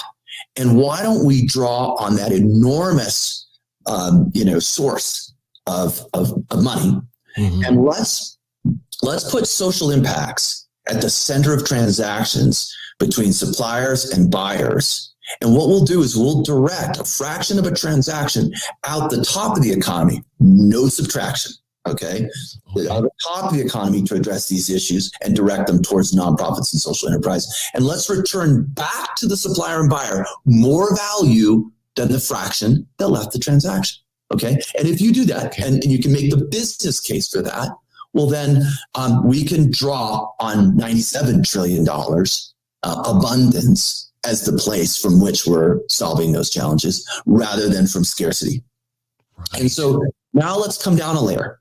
Let's come down a layer to saying, okay, Paul, you mean, is this some new form of corporate philanthropy? No. What we're doing is actually not charity, not philanthropy. We're underwriting social impacts by leveraging business transactions. And we're making a business case to sellers and buyers as to why funding social impacts at the point of transaction is in their best business interest. We make a business case. So let me explain, okay? And then I'll give you sort of a case study. Yeah, please.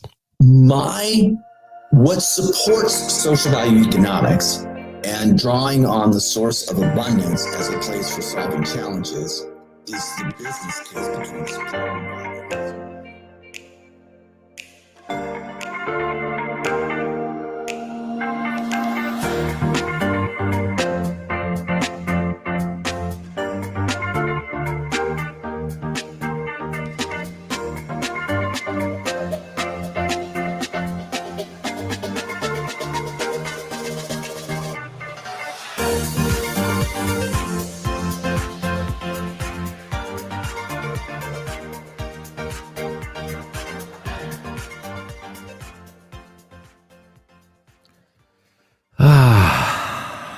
That breaks my heart right there.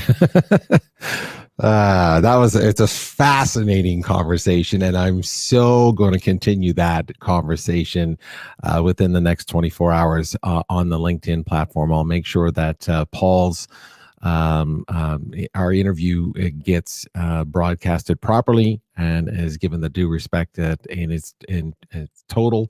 It's about 40. I think it's about 40 minutes. I'm not sure exactly how long it is, but it's certainly more than 3 more minutes that I have right now.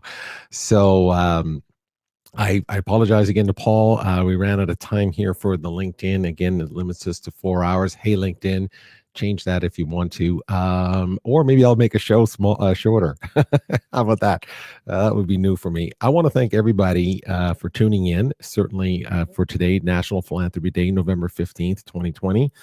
It's been a tough year out there for everybody, and these conversations are really, really important. They're certainly meaningful to me and important to me, so I want to use my voice as a force for good. I hope that many people will get inspired by that. More businesses will be inspired by that. And of course, we all can be philanthropic in our own way, just a little tiny bit here and there. Just being kind is a great place to start. So super appreciate everybody on LinkedIn, Facebook, YouTube. Thank you for all the comments. Thank you for all the guests who came in and spent some time with me for these recordings. I will be posting them and cutting them up and sharing them online as well because they're meaningful conversations. I will continue to create content like this in the future on this particular channel, using the Philanthropy channel as a force for good. And I hope that people out there will support that idea. I'm looking for people that will resonate with that, and to reach out to me so that we can have more of these conversations and move the needle a little bit forward. So I hope everybody out there is having an unbelievable day. Remember that we can all be a philanthropist in our own way. And it doesn't mean writing big checks or anything. It's just being kind, being thoughtful, and trying to make a difference in your own little world. So I hope that inspires everybody out there. It was awesome to be here. 3 hours, 4 hours goes so fast. It does for me. A 4-hour show, that's easy. I love these things. So I love having these conversations. So I hope you were inspired a little bit. And I hope that we can, meet again and have more of these conversations in the future. So everybody have a great National Philanthropy Day, November 15th, 2020, and get out there and do some good. And if anything, I can leave you with, is be kind out there. Okay, how about that? How about I leave you with just that? Everybody, be kind out there. We'll see you next time. Cheers, everyone. Thanks for joining me. Peace.